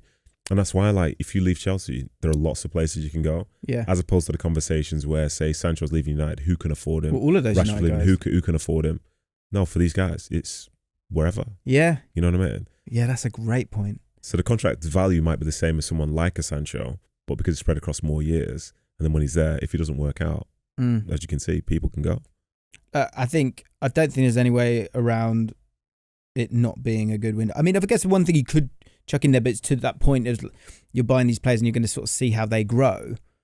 Like how many of Gittins, Pedro, João Pedro, Delap, who's now injured, obviously, Hato, Esteval, how much are they moving, or Garnacho, Sarr, Paez, how much are they moving the needle today? But within the next 3 years, they probably are. I don't know, because as I look at all those people that you've named, in the next 2-3 years, and to be fair, this is the same with any signing in general, I don't know if the majority of them are still at Chelsea. Fair point. You know, I like the ones who I think could potentially be the ones who the manager will want to start almost from the get-go, and that's looking at someone like an Esteval as an 18-year-old who could be, like, he could be nasty in the future. You know what I mean? Like, but it is going to take a minute. Like, I got some people were digging me out because in the Club World Cup he was average. He was average. Yeah, he was. Yeah, and then he had a good performance against West Ham, and so saw people kind of going. And I couldn't understand it with James saying that he's so disappointed with him. He was disappointing. Yeah, he was. The doesn't caveat, mean he's not going to be nasty. Like, and you that's say. the caveat, because he's similar to like someone like a Lamine Yamal, not necessarily in terms of ability, but the fact that in like 3-4 years time they'll even look different because they're still growing. Yeah, you know what I mean? Yeah, like we're talking about teenagers. Yeah. Which is like mind blowing for them to be able to hold their own at this stage amongst like seniors. And the Club World Cup, it all felt, I think it felt very big for him. Yeah. You know, he was the person we were talking about. It was the one everyone was keeping an eye on. So it's like, that's not easy. And they kind of gave him the ball and went, can you do something? Yeah, but for me, I just basically think like, imagine one of your mates in sixth form college playing for like Chelsea or whatever. How do you reckon that'd go? Yeah, how do you reckon you look overall? Man, that's the thing with Dowman. I'm just like, how? Yeah, that's how? Bonkers, yeah. Bonkers. Where are we putting Chelsea? I think it's good. I think something's happening here. Something's happening. Maybe look, and they made a profit. Yeah, I think the fact that they've made a profit, and we know what to expect from them, and the people they've brought in, you can see them like. I think they're a nominee for sure. Yeah. Okay. Crystal Palace. Tricky one, this. Yeah, interesting Palace. Obviously, haven't spent a huge amount. Eze, Sol is the big sale. The rest go with Blessing, Schlupp and Holding. Not much brought in until last week. Pino. Do you know who underrated one? Was looking at him this morning. I like him a lot, and I think he's a great fit for Palace. Is the Kristantos Uchi. Go on, carry on. Just because I was watching clips of him, and I was thinking, you're sort of, and then I looked into his story. He's like an opposite Joe Linton. So he's like, he was playing as like a sort of 6 box to box, and then he just sort of went up front a bit last year, or like played further up. And I think for Palace, with the way that they set up, so where does he play? I think he plays. He's kind of a bit of everything in that midfield alongside Wharton. Really? I think so. The death of Will Hughes. You know, like never. Will Hughes sure? Sounds like you just took him out the team. In and out, maybe as a sub then. But in terms of having a player who can. Right, we need you to sit a bit more, or go on and go play a bit higher. So is that the death of Kamada then? Well, the best we saw of Kamada was we know him as a bit of a 10, but he's actually his best games were like almost a disciplined 8, let's say. I think he gets about, and he's got a bit of flair to him, but he's got size to him as well. I just think it's a good signing. Elephant in the room. Should we address that? Sorry? Should we address the elephant in the room? Gay, yeah. What, not going? Yeah, is this a good thing? It's a great elephant. Is that a good thing or a bad thing? I think it's fine. Why? I think I think the accountant's going, could have done 35 million. Yeah. But I think in a World Cup year where he's behaved brilliantly. Has he? Well, from what we've seen. Yeah, true. That's the point, from what you know. Something you want to tell us now? Is there No. I just. Well, there was one little strop, wasn't there? Yeah, I think I think there was one potential at the weekend as well. Apparently, goalie was trying to push him to go towards the Palace fans to clap or whatever, and he's like, "Nah." But in some ways, I don't. I like Mark. Yeah, maybe I think he's like he's very good. And I think he's very principled or whatever. Yes. Sometimes I think there could be guidance given in terms of how he delivers his principles. Yeah. He's quite blunt, isn't he? Yeah, exactly. But what's that got to do with anything? Yeah, exactly. Yeah. So I think it's interesting because last night, if Palace pulled the deal and he was ready to go, I don't think you come in the next day and everything's fine. Yeah. I don't think that at all. And I think the discipline or whatever that he's shown to not be outwardly showing the emotion to say that he wants to leave and so on, that takes some doing sometimes. Yeah, when you're seeing it work elsewhere. Yeah, if you believe you had an opportunity and now the opportunity is not there anymore, like I say, he will be a really good professional, but you might lose 5% of him. Yeah. And that's, for me, like potential one of the issues. And I think for Glasner, he didn't want him to go. And he's not gone. He's kept his captain. His captain's going to be trying to play week in, week out to play for England in the summer. But I don't necessarily think that this is going to be the best version of him going forward. From everything I hear about him, it seems like he's quite a wise. I think they call him uncle. Like even though he's not obviously old or anything like that. I think he seems quite like a wise, grounded, intelligent man. Yeah, he's definitely that. Yeah. I wonder if like you say today he's like gutted, but his contract ends at the end of the season. So for him, he does have control. And he also has opportunity at Palace in the sense of once he's kind of bubbled up again, he can kind of go, okay, I've got this year, I've got that World Cup at the end of it, I am in that England setup, and with the Conference League, there is an opportunity here. This isn't a floundering football club right now. So there is opportunity for, to end on the most, like, it could be so incredible in the sense of, obviously asking a lot to happen here, but like, in terms of a higher power, which I know Eze and Gay believe in. Gay not working out and him lifting the Conference League and Eze going and the winning the Premier League. If those two things happen, there's something very special and divine. Their faith is a massive part of how they play, and it's not just them, because I think you see it with Richards, you see it with Lacroix, I think you see it with Munoz as well. Like, have you seen what happens when the game finishes? I think it's definitely three of them, possibly four. I think it was Lacroix, Richards, and Munoz.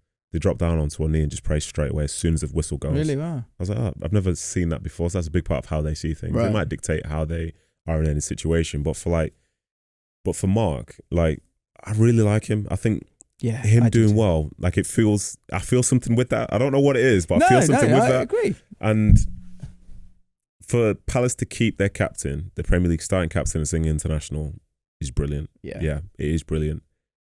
But then financially for the football club, what does that mean? That's what we were talking about, the perspectives earlier. Because the money that he was going to go for now was going to be low. If he goes in January, it's going to be lower. Do we know what it was going to be? Finn, do you know what it was going to be? I think it was like 35 million. 35 million. It was going to be 35. 35 million for potentially starting. And it seems like the big reason was Glasner going, stop. Exactly, yeah. So that's low anyway. Going forward, if he goes in January, it's probably going to be lower again. And I think he would go in January? They could sell him in January, couldn't they? I don't see that happening. Why not? Because I think by that point you're living on best case scenarios with everything, because you're talking about them doing well in Conference League and them doing well in the league. But I also think you're going, if they're still in the Conference League, then that is so historic, and he will have just seen that with that FA Cup and the Community Shield. And also I think when he then goes in the summer, I mean, you'll know better, maybe, like, doesn't he have utter control in terms of his wages and things like that? He'll end up getting more money anyway. Yeah. So his agent's happy. He'll probably sign a pre-contract agreement with someone in January. Yeah. That'll be a thing. I just think I trust him because he's a great professional. Yeah. I think he's very much a human being as well, though, in terms of things will affect you in an emotional way. I agree with that. Yeah. He's very much a human being. Very much a human being. And I think there's certain there's certain parts of, like, the way that he'll see this, which will sort of like simmer for a while. Yeah. You know what I mean? Because we also, for example, we all assume that Palace is doing great, Glasner's doing great, everyone loves Glasner. Yeah. I've seen plenty of managers who aren't loved by their players. Sure. So then when you're coming into work on a day-to-day basis, having missed something which you thought was real, like I say, it's from a place of love, though. Yeah. So to get to that, I don't think he's a toys out of his pram guy, is he? So I think he'd get on with it. Listen, the toys can come out in different ways. Sometimes they're chucked, sometimes they're placed out. Either way, there's nothing in the pram. Okay. I've seen different ways. Because, like, for example, I have no idea what you just said. I've seen some players, for example, some players will argue with a manager. Yeah. Some players will no longer speak to a manager. Still the same situation. Okay. But yeah, back to their window. Them keeping him is massive. Something's happening here. Conference League win. Come on. Not all It's that. good, but is it good? Is that what you want? Basically, by the way, our sort of like bias towards like English teams in Europe is hilarious. By the way, obviously an English team's going to win the Champions League, an English team's going to win Europa, English team's going to win Conference League. Yeah, look, you should be doing something, but you should be. The money in this league. I don't think. Do you know? You Do you know what? Well, for me, I'm going against you. I don't think something's happening here. I think it's good, but is it good? Yeah. Because when you say something's happening, what's been the real like gain? Yeah, I mean, you still lost there. There's a loss, but you knew and there's another loss coming. But you knew you were going to lose there. Who's the other loss? Gay. Yeah, it's the end of the season. You deal with that when you come. Just win the Conference League. So you want to put them in? You want to put them in? No, something's happening. Nah, I mean, I do, but like, I think you're correct. You tell me. Yeah, tell me. You're on this right. one. You're right. Yeah. Everton. This, if it was early in the window when I was hearing David Moyes say they need 10 players and all that stuff, I'd have put iceberg. The iceberg is not just the head; it's literally right in front of your faces. Yeah, the pre-season was ugly. Oh my gosh! They only had 4 players. Literally, but now with the new players coming in and making a difference from the get-go, I think they got to be happy. You know. Now, I don't want to dig out Troy, but a couple of weeks ago, after the Leeds game, he threw out the idea that he was sort of watching them and it felt like there were sort of 2 distinct kind of groups. Go on. Bit QPR-esque. Yeah. He was hinting at. He didn't use that example, but the idea of like the gut, you know, those strong Fight Everton, the Dyches and the Dyches, and the sort of and the Flair boys. Yeah, the Flair boys, nice. Yeah, he wasn't sure about it. Like since then, they've looked pretty good. So is, you know, he said he could see it. I just kind of wanted to touch on that. Yeah, I think in some ways you probably could see it because there's certain players in the last few years with Everton who would probably be more suited to dashball type stuff. Yeah, of course. But then you've got some other players who will fight and so on, but they want the ball at their feet. You know, when you look at like the likes of Njai, you're looking at Grealish and so on. Like they have the fight in them, but that's why do you have them in a team? Well, I'll gotta be honest. I disagree with Troy. I think I think a Dewsbury Hall's got something to prove, but there's talent and there is work rate. I think Grealish. So we did a video on the Premier League about Grealish, and that was the example I was thinking about from the Sancho point of view in terms of what you're seeing with Grealish. You look at his numbers; he's never had more attempted take-ons in the final third in his whole career than he is now, because they're putting him over on that left-hand side, and they're trying to get the ball. They want to get the ball to Grealish because he's a match winner. Whereas at Man City, you've got 8 of them. So it was part of the, you know, one organism. Organism? Is that even a word? Organisation? What am I trying to say? I don't know. Forget it. Orgasm. No, it's not that. Organism. One being that, and he wasn't the guy. Yeah. Whereas, so I was looking at clips last night, looking at Aston Villa when he was there. And you are like, it's like with Adele. You're like, where's Adele? Like, where's Jack Grealish? And with Everton, there's a moment where like there's a ball on the right hand side, and then Idrissa Gueye just goes whack because they want to get it over to that side to give him that opportunity. Now his successful take-ons are lower than they have in his career. Tiny data set, understood. But the point is, he's still having more successful take-ons overall than he has done previously. So the point is that he's getting the reps because he's allowing to be the main man and the guy. And so although there are some failures there, the whole, I'd imagine, the crowd, the team, the manager, not worried about that because he can be a match winner for you. So, and I'm sure he's absolutely loving every second of that. Yeah. And Jadon Sancho, I think that's what you kind of need to try and get to him and to Harvey Elliott. From what I've heard, like the Everton fans are very happy to have someone like Jack Grealish on their team. It's obviously some of those fans are the same ones that were moaning every time he was struggling at City because of the £100 million price tag. But lo and behold, now all of a sudden he's one of theirs. Oh, we love you, Jack. And that's football in general. But he's a palate cleanser. He's so refreshing for Everton fans, I think. Yeah. And part of the excitement of the new ground, and now you can spend a bit of money when you haven't been able to for some time, to get those kind of players, and then they're not washed up. Yeah, like you can see they've got something. Got a player from City. Yeah. You know what I mean? Yeah. And he's doing really well for them. Like, he's a star. Jack Grealish is a star. And he's got a point to prove, which I think is nice for everyone. I think those players that they brought in, they've got talent, but they almost suit at times the underdog mentality that they can exist at a place like Everton. And I think Jack likes to. I think it's good for him to be the big fish. Yeah. I think you're going to get it's more a good club fun from him. Good club for him. That's why everyone loved him at Villa. Yeah. And to be fair, people loved him at City as well, you know. There wasn't City fans saying they don't like him. Yeah.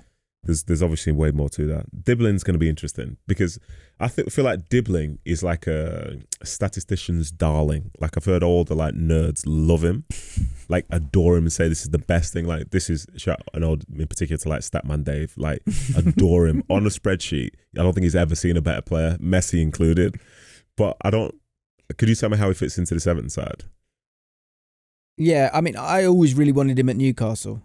I thought him with Jacob Murphy as like teaching him. I would have liked to have seen that. And so he's just essentially a wide forward. That's how you see it? I see him more as a, he's kind of he's got low socks as well. A lot of low socks actually, Everton. Yeah, fabric issues. He's an exciting player.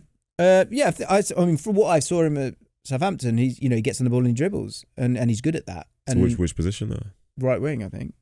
So is he playing over Njai? I don't think Njai's going to be the right winger, is he? So I think you'd have Grealish. Njai's almost like a second striker, and if you're playing Dibbling, he's playing on that right hand side. But you've got Dewsbury Hall knocking about as well, so that makes life difficult. I think he's someone like who has received a ton of praise, and he's obviously got huge potential, and people have seen the best side of him. But now it's like, especially leaving Southampton, football gets very real now. You know what I mean? You're not going to be given time because you're an academy player. But he's young. Yeah. How old is he? I think he's only. How old is he? 90. 90. Okay. I'm sure he's got potential, but one thing I'd say historically about David Moyes is he likes a small squad. As mad as that may sound, because he was after more players, but he likes to not really make a ton of changes in terms of how he sets teams up as well. Because once they get rolling, he likes to keep it rolling. It feels like he's having a bit of fun though, isn't he? Like he's pretty Njai works hard, but he's fun too. Or talented. Let's not.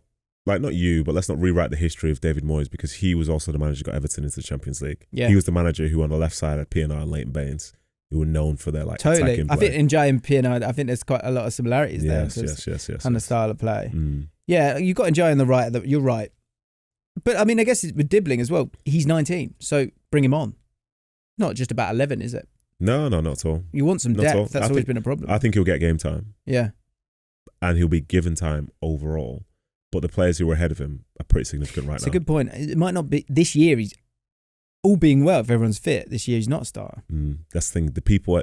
Sometimes it's about who is ahead of you, because you could have all the potential in the world, but like if the people ahead of you are like people who will be there for the majority of the season and are trusted by the manager, then you're a bit part player. Yeah, a lot of outs.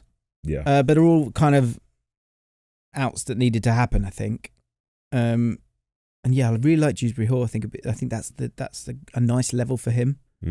Merlin Roll came in on loan last minute. I was looking at him this morning. He's apparently has a few injury issues here and there. Obligation to buy. I can't remember how much, but he's like a sort of Polinia Souček hybrid. Okay.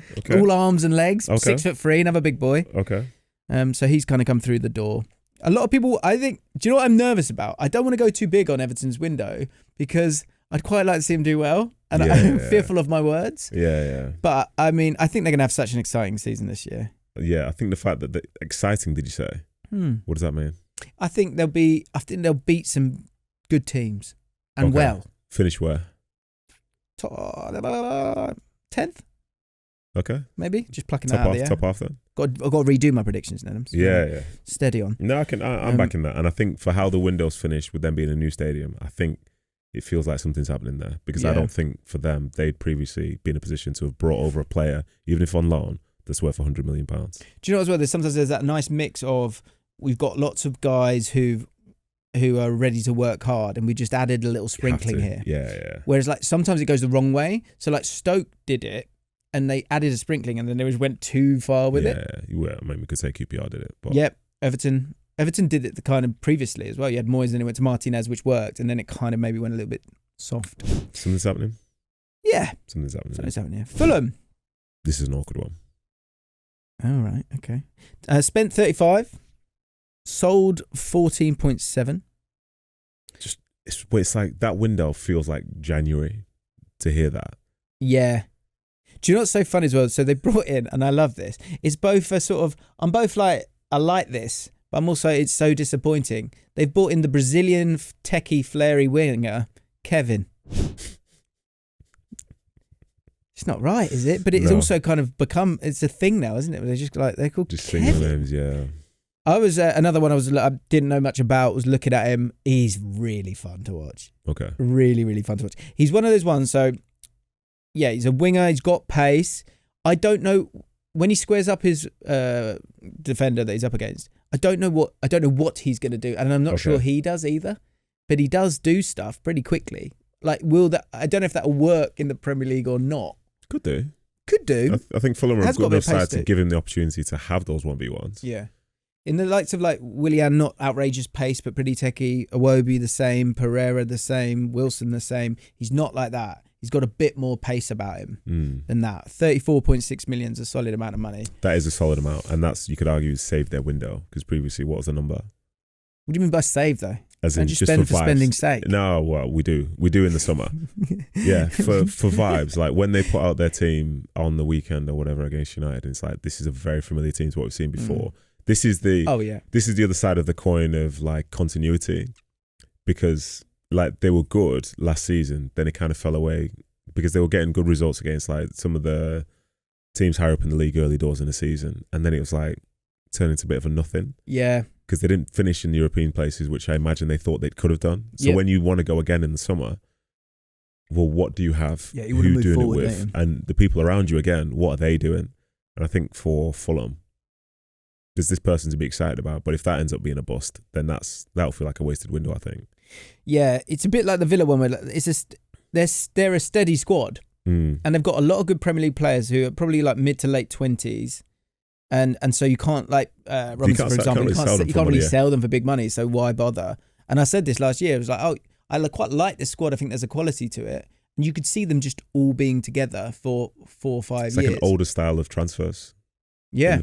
You know what I mean? Where, and do you know what it does? It reminds me of the best Fulham sides have been those kind of players. Like, I'm thinking Murphy, Damien Duff, like those players that are they're good pros, and they're not kids. Yeah, exactly. Yeah. So I don't think there's any problem there. Pereira's gone for 8.7 million. Who was actually who the nerds would love to create a chance.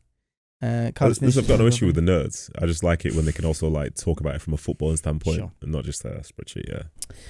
So I don't know how much more we can talk about it because they're not a huge amount done, but they've not lost too many either. But I think that's where Fulham are. I think they've got the oldest age of the squad. I think Fulham with this transfer window are standing still. You're right. But there's no iceberg ahead. Yeah, because they're still alive. They're still a really good side. Well, really good side, relatively speaking, because we've seen them play already this season and perform well. Okay. But standing still isn't necessarily what any fan wants from their club. Leeds spent 98.3, sold 6.9. Another one of these promoted teams, and we kind of do put them in their own little group, don't we, in terms of competing with each other when it comes to the window. Stack, Bornau, Nametka, Biol, lots of players that are 6 foot plus. They seem to have gone down this route. It's interesting. I saw Daniel Farker talking about how he kept using the word naive. And I wonder if it's something where he, with Norwich, was sort of... We're saying he was naive, or the players were naive? He was saying we can't be naive. And then he was touching on Norwich a little bit, but not a huge amount. And if you think Norwich, they weren't really able to compete on maybe a few different fronts. And they kind of wanted to play and kind of got undone by that. And I wonder with it, like, there does seem something in this, like a lot of like big lads. That was another question I wanted to, like, in terms of, how do you feel about that when your team is bigger than the opposition? Do you actually even care about that? Well, yeah, you do care in some ways, but it depends how you're going to use it to your advantage, because not every game is like, just played in the air and being super physical. Like, they'll have the set piece and so on, and you could have your issues in terms of deciding who's going to mark who. But something that really stuck with me was in the years when I was at QPR, we were playing Brentford, and Brentford were one of the best teams on set pieces, and nobody was tall. They were best at set pieces in defence and attack, and nobody was tall. So you'd be walking onto the pitch, you'd be shaking hands, everybody's short, apart from like one or two things, like Johnny Egan, maybe one more was Pinnock, tall. Maybe. Yeah. And like, you just couldn't score from set pieces against them. And considering it's the Championship where everyone is a flipping tree, I was like, how is this a thing? And then when they'd have their set pieces, it was always creative. Right. You know what I mean? Something always off the cuff. So what does the height advantage get you? Well, if it's a proper footballing game, probably nothing. Yeah, that's what I was going to ask. Yeah, I think if you can have those players... Because there does seem to be a real influx of poor midfielders as well, it feels like. Yeah, some of it might have to do with, say, trying to defend the quote-unquote modern day set piece, because if you notice from corners recently, in-swinging is so in vogue, getting as many bodies as you can into that 6-yard box. And if you're going to be playing against the likes of like Arsenal and so on, you've got to be able to physically back yourself. Yeah. And I think some of that comes with recent years, with probably City, Arsenal and so on, where they can outplay you, but it's physical as well. So I think that maybe has changed things a little bit. So yeah, the influx, I get it. And I think for Farke, he's in a good position in some ways because he's getting a chance to do it again with his past experiences in his mind, knowing that this is the way it has to be. But unfortunately, there was all that noise at the end of last season about how he was going to get sacked as well. But he started quite well, which is great. The Arsenal game, you never expected to do much there, so you can kind of write that off a little bit. Home form is going to be crucial. I think that first win against Everton is absolutely I thought enormous. they deserved it as well, you know. Yeah. But you could feel like those old stadiums, there's a different sound, and I think it can still have a bit of a Well, you say there's a different sound. It's probably because it's 40,000 people as well. That always helps. Oh, of course. But I think that the roar just feels... don't know. That's nostalgia. You're waffling now, because to be fair, it's the same as like Sunderland. From when they've come back up, they a lot of people forgot that their stadium is one of the top 10 biggest in the country. So like Sunderland, right? So like Sunderland's capacity, I think, is like 48,000. Yeah. So because they're not been in the Premier League, we easy to forget their status or whatever. Then you see them go there, and the ball goes in. You see a lot of people jump in. You hear a lot of noise. Well, of course, because there are more people there than at most stadiums around the country. Also, Sunderland over the years, you've seen a few gaps in those, because more than a few gaps, my friend. What can you do, man? Seen more than a few gaps, yeah. Stack, I really like as a player. 17 mil. If we're having that £25 million bar, I think that's obviously underneath that. So I think that's a good signing. Calvert-Lewin's an interesting one up top. Okafor didn't have the best seasons last season, but there's obviously a solid player there who's playing for AC Milan. James Justin, pretty tidy one to bring in as well. 10 mil. He can play on the right, can play on the left, can play in a 3 if you needed him to. Although I don't think they will need to. I think they could have done one more. Which position? Maybe. I mean, they got Okafor and Calvert-Lewin. Calvert-Lewin's a free, isn't he? So, and there is a player there if you can keep him fit, but like, he's not. He's had a tough time, hasn't he, for a little while? He has had a tough time, yeah. So, and Longstaff again, like, there's metal there, isn't there? It's sneaky. I think that's a sneaky good signing, you know. Somebody who's seen do well in the Premier League before, and to get him for 12 mil, as you say, I don't mind it. Maybe a little bit of like, say they could have got Harvey Elliott on loan. I know it's like Harvey Elliott maybe is not work for him, but if they could have got that kind of maybe creator, I think it would have been nice for them. Shout out to one of my friends, Rick. I talk to him all the time about Leeds, massive Leeds fan, and he said he was missing like a forward. Or El Canoes, like that kind of they're missing a forward, but then you also need forwards that are going to fit in with how the team want to play. Yeah. And they're going to have to make teams uncomfortable if they're going to be staying up. And I think for now, the players that they have are probably going to suit that. Okay. Something happened here. Good, but is it good? Standing still? It's not standing still. It's not iceberg ahead. I think it's probably good, but is it good for me? What do you think? You think it's something's happening? I think when you're coming up, it's hard to do standing still because you're kind of... No, I think I've made additions. It's good, but is it good? We'll find out pretty soon. Yeah, 100%.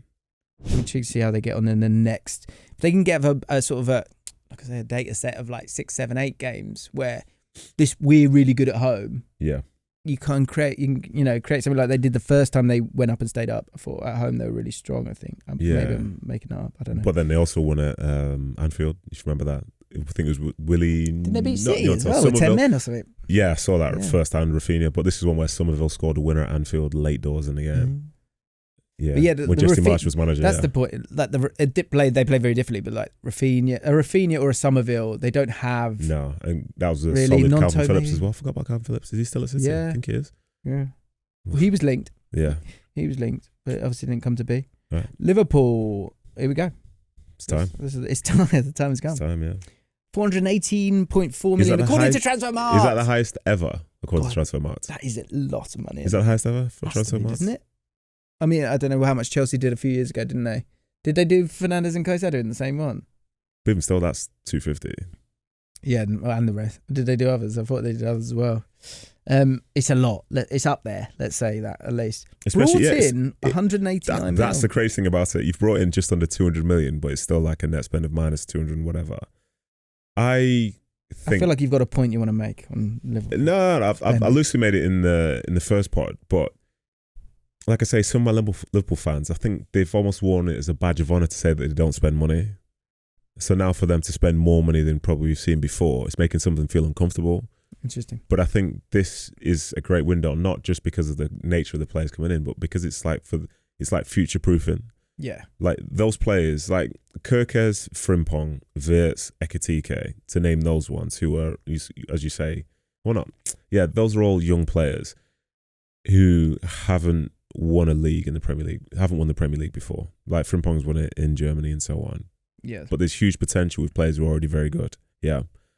And Liverpool in a few years' time will not feature Van Dijk, will not feature Mo Salah and these other people. But you can start to see who it will feature, because it will be a SUBSTACK, it will be a McAllister, it will be a Jones, it will be a Gravenberch, it will be a Conor Bradley. You know what I mean? Like, these are young players in there. Do you think any of those players can get to that sort of status Absolutely. of a Van Dijk and a Van Dijk and a Salah? I'll spin it this way. I don't think they'll necessarily need to, because with Van Dijk and Salah, we're talking about two of the best in the history of the Premier League. But I don't think you necessarily need that to win a Premier League as such, especially in the years to come. Does Wirtz become that? Wirtz could become that important. That? I think Liverpool, as is the case with many other teams, will probably live and die by their forwards, and the forwards will be the thing they remember more than anything. And the sum of the parts at times is what's key, because to go back historically again, when Andy Robertson signs from Hull, did we think he'd be the guy who'd have like the most assists in the Premier League for at least a split second before Alexander-Arnold took it, you know? Mm. So I think those players are future-proofing. They've come at a price and they've all come together at the same time.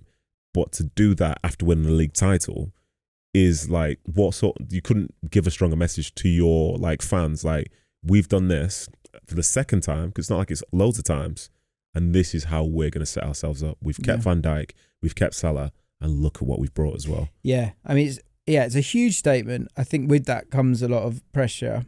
Pressure from who? Pressure from all of it. Like, we're all expecting them to walk the league now, we're not? Yeah, we are, and that's which I don't think thing. Totally fair. Because I don't.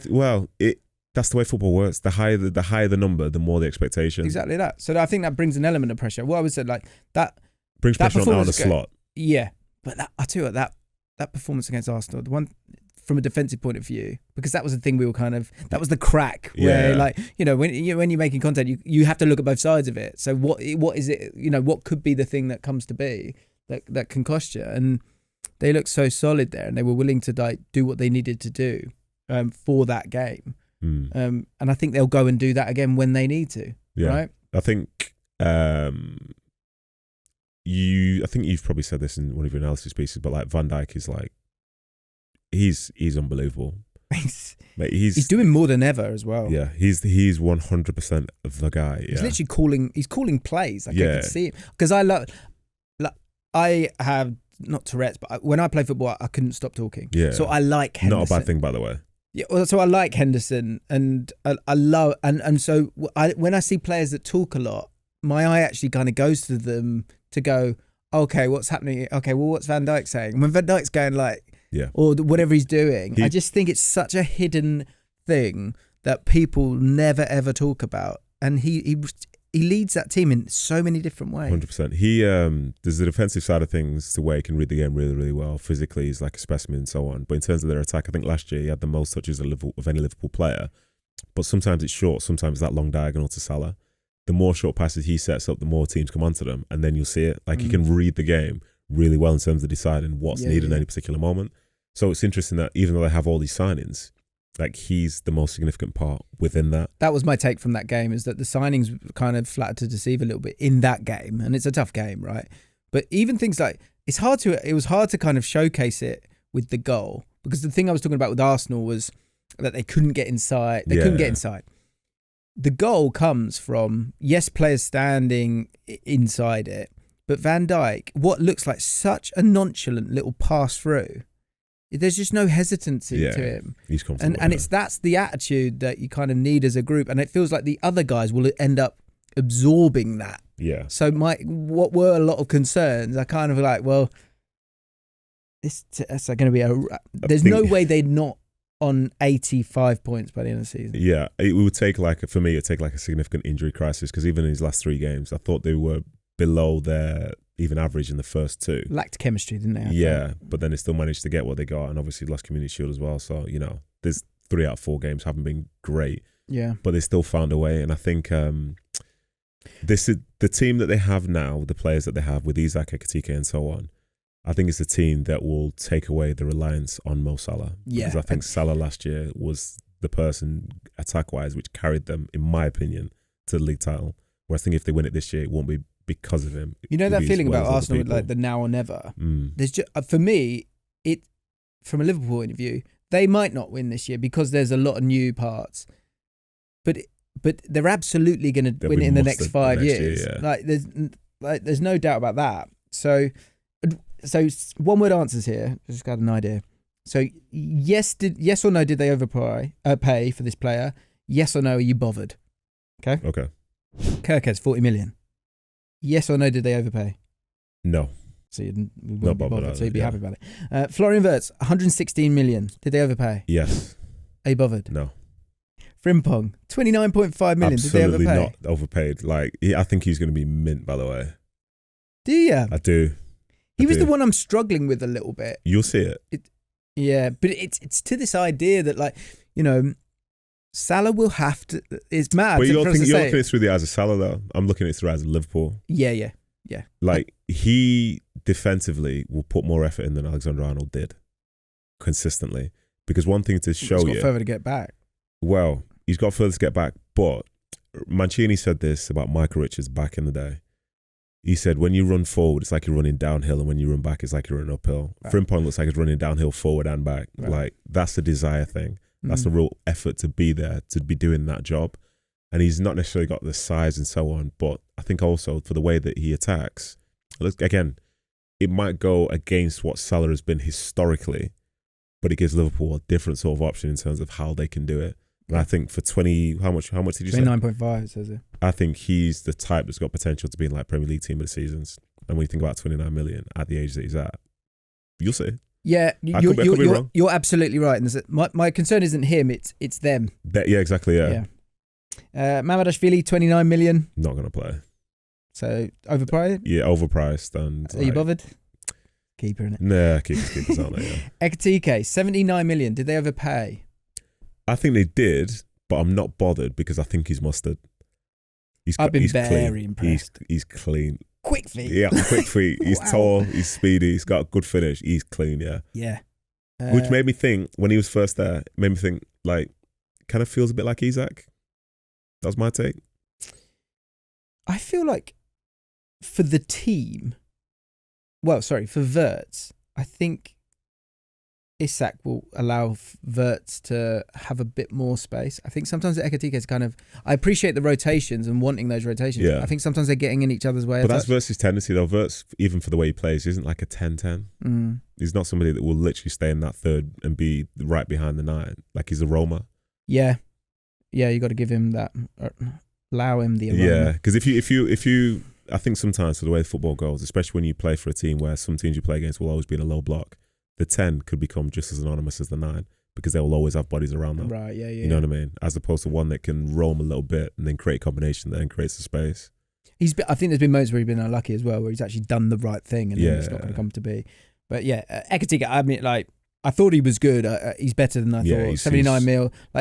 If Newcastle paid 79 million for him and he's going to play absolutely every game, I would have gone, cool. Yeah. Absolutely fine. Yeah, he's mustard, and they got the money and they brought money in, so it's fine. Yeah. And then the rest of the lads aren't too big. Isak, you're going to ask me Isak, 125 for the overpaid? Thoughts on that? 125 raising up to potentially 150 or something. I can't even remember now, mate. Have they overpaid? I don't think they've overpaid. But it's a lot. It just feels weird for them to spend like 250 on 2 players basically in the same window. Yeah. That's the bit that just feels weird. But then also if they've got it and the club have put themselves in a position where they had it. Because at the end of last season, after they won the title, there was a director or something that was speaking to media and they said, be ready for the summer because we've got something coming. So 130 with add-ons, say the BBC. Yeah. But then in the first bit it says British record fee of 125. Yeah. They said they had something brewing. And they've done this. And I think some people now get a chance to really see how good Isak is. Because I think in the minds of some, Isak is like an FPL player. But in reality, if you watch him properly, you'll see like He's brilliant, and he's in his mid-20s. Oh, he's so complete. In his mid-20s? Yeah. What is he, 25? Yeah. I think the thing is, look, that dropping that kind of money is a concern, right? It's a risk, but it's as good a risk as you the can. Amount of time you've got for it to work out. Probably in world football in terms of anyone like actually available. What's your take on his behaviour? I think there's a bigger conversation to be had about behaviour between clubs and players in general, because I think this is a very one-sided discussion about it being led by clubs and people who are conditioned to see how clubs do things and accepting it. Because Joe Hart was on 5 Live yesterday and he was having an argument with Chris Sutton about this, and he was calling like he's selfish, this, that and the other.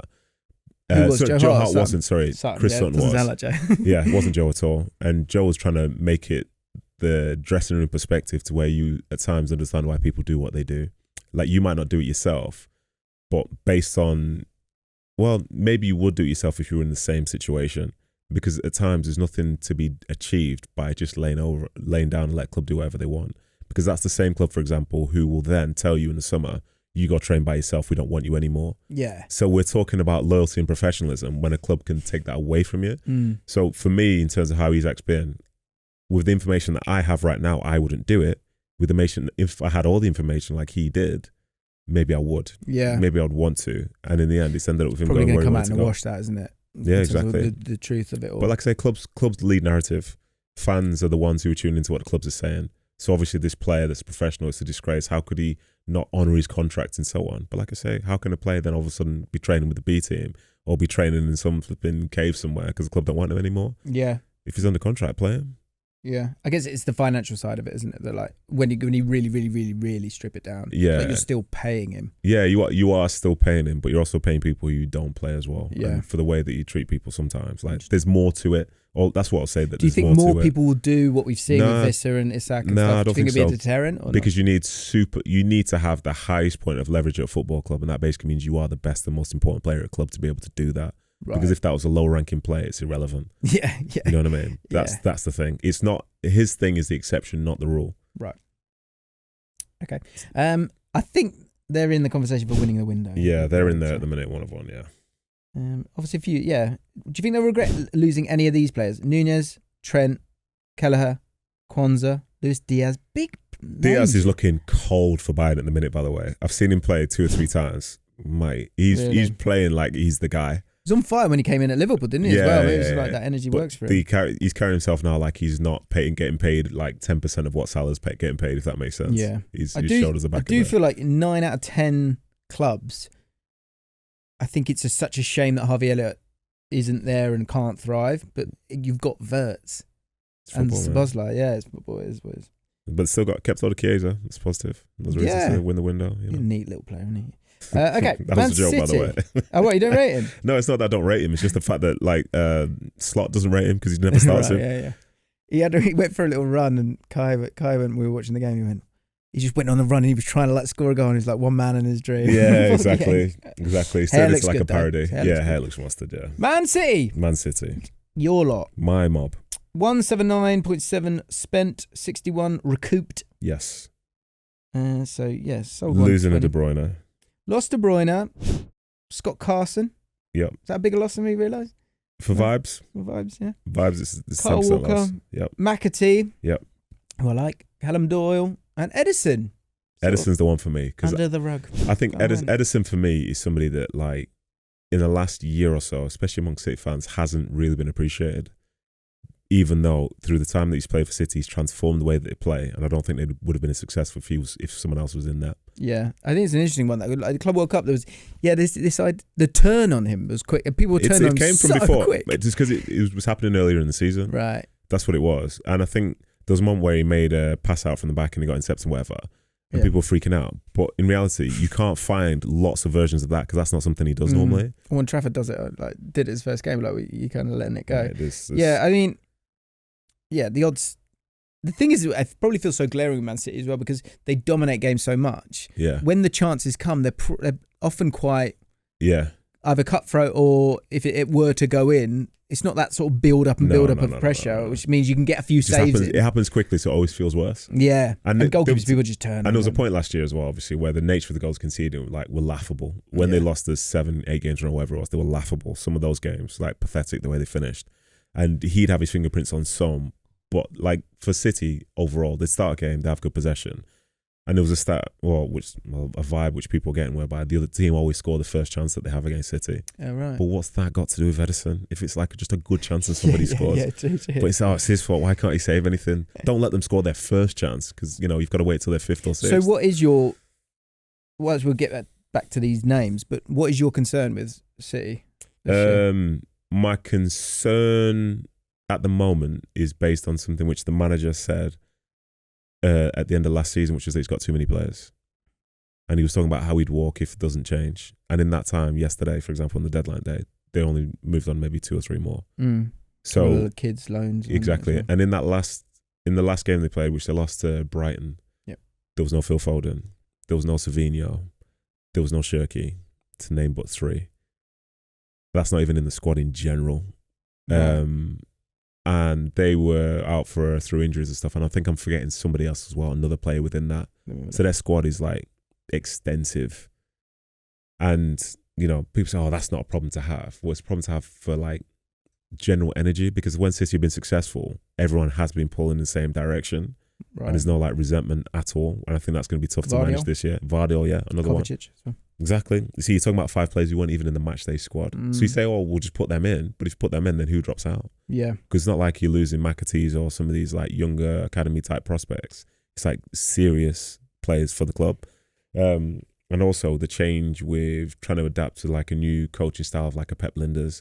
Pep Linders and Pep Guardiola are literally 2 different types of people. And I think Guardiola asked for Linders to come, but I think for the players to adjust to being something so different, I think that'll take time. And as we've seen, they're not perfect at the moment, but in terms of potential, I think Reinders is a really good signing.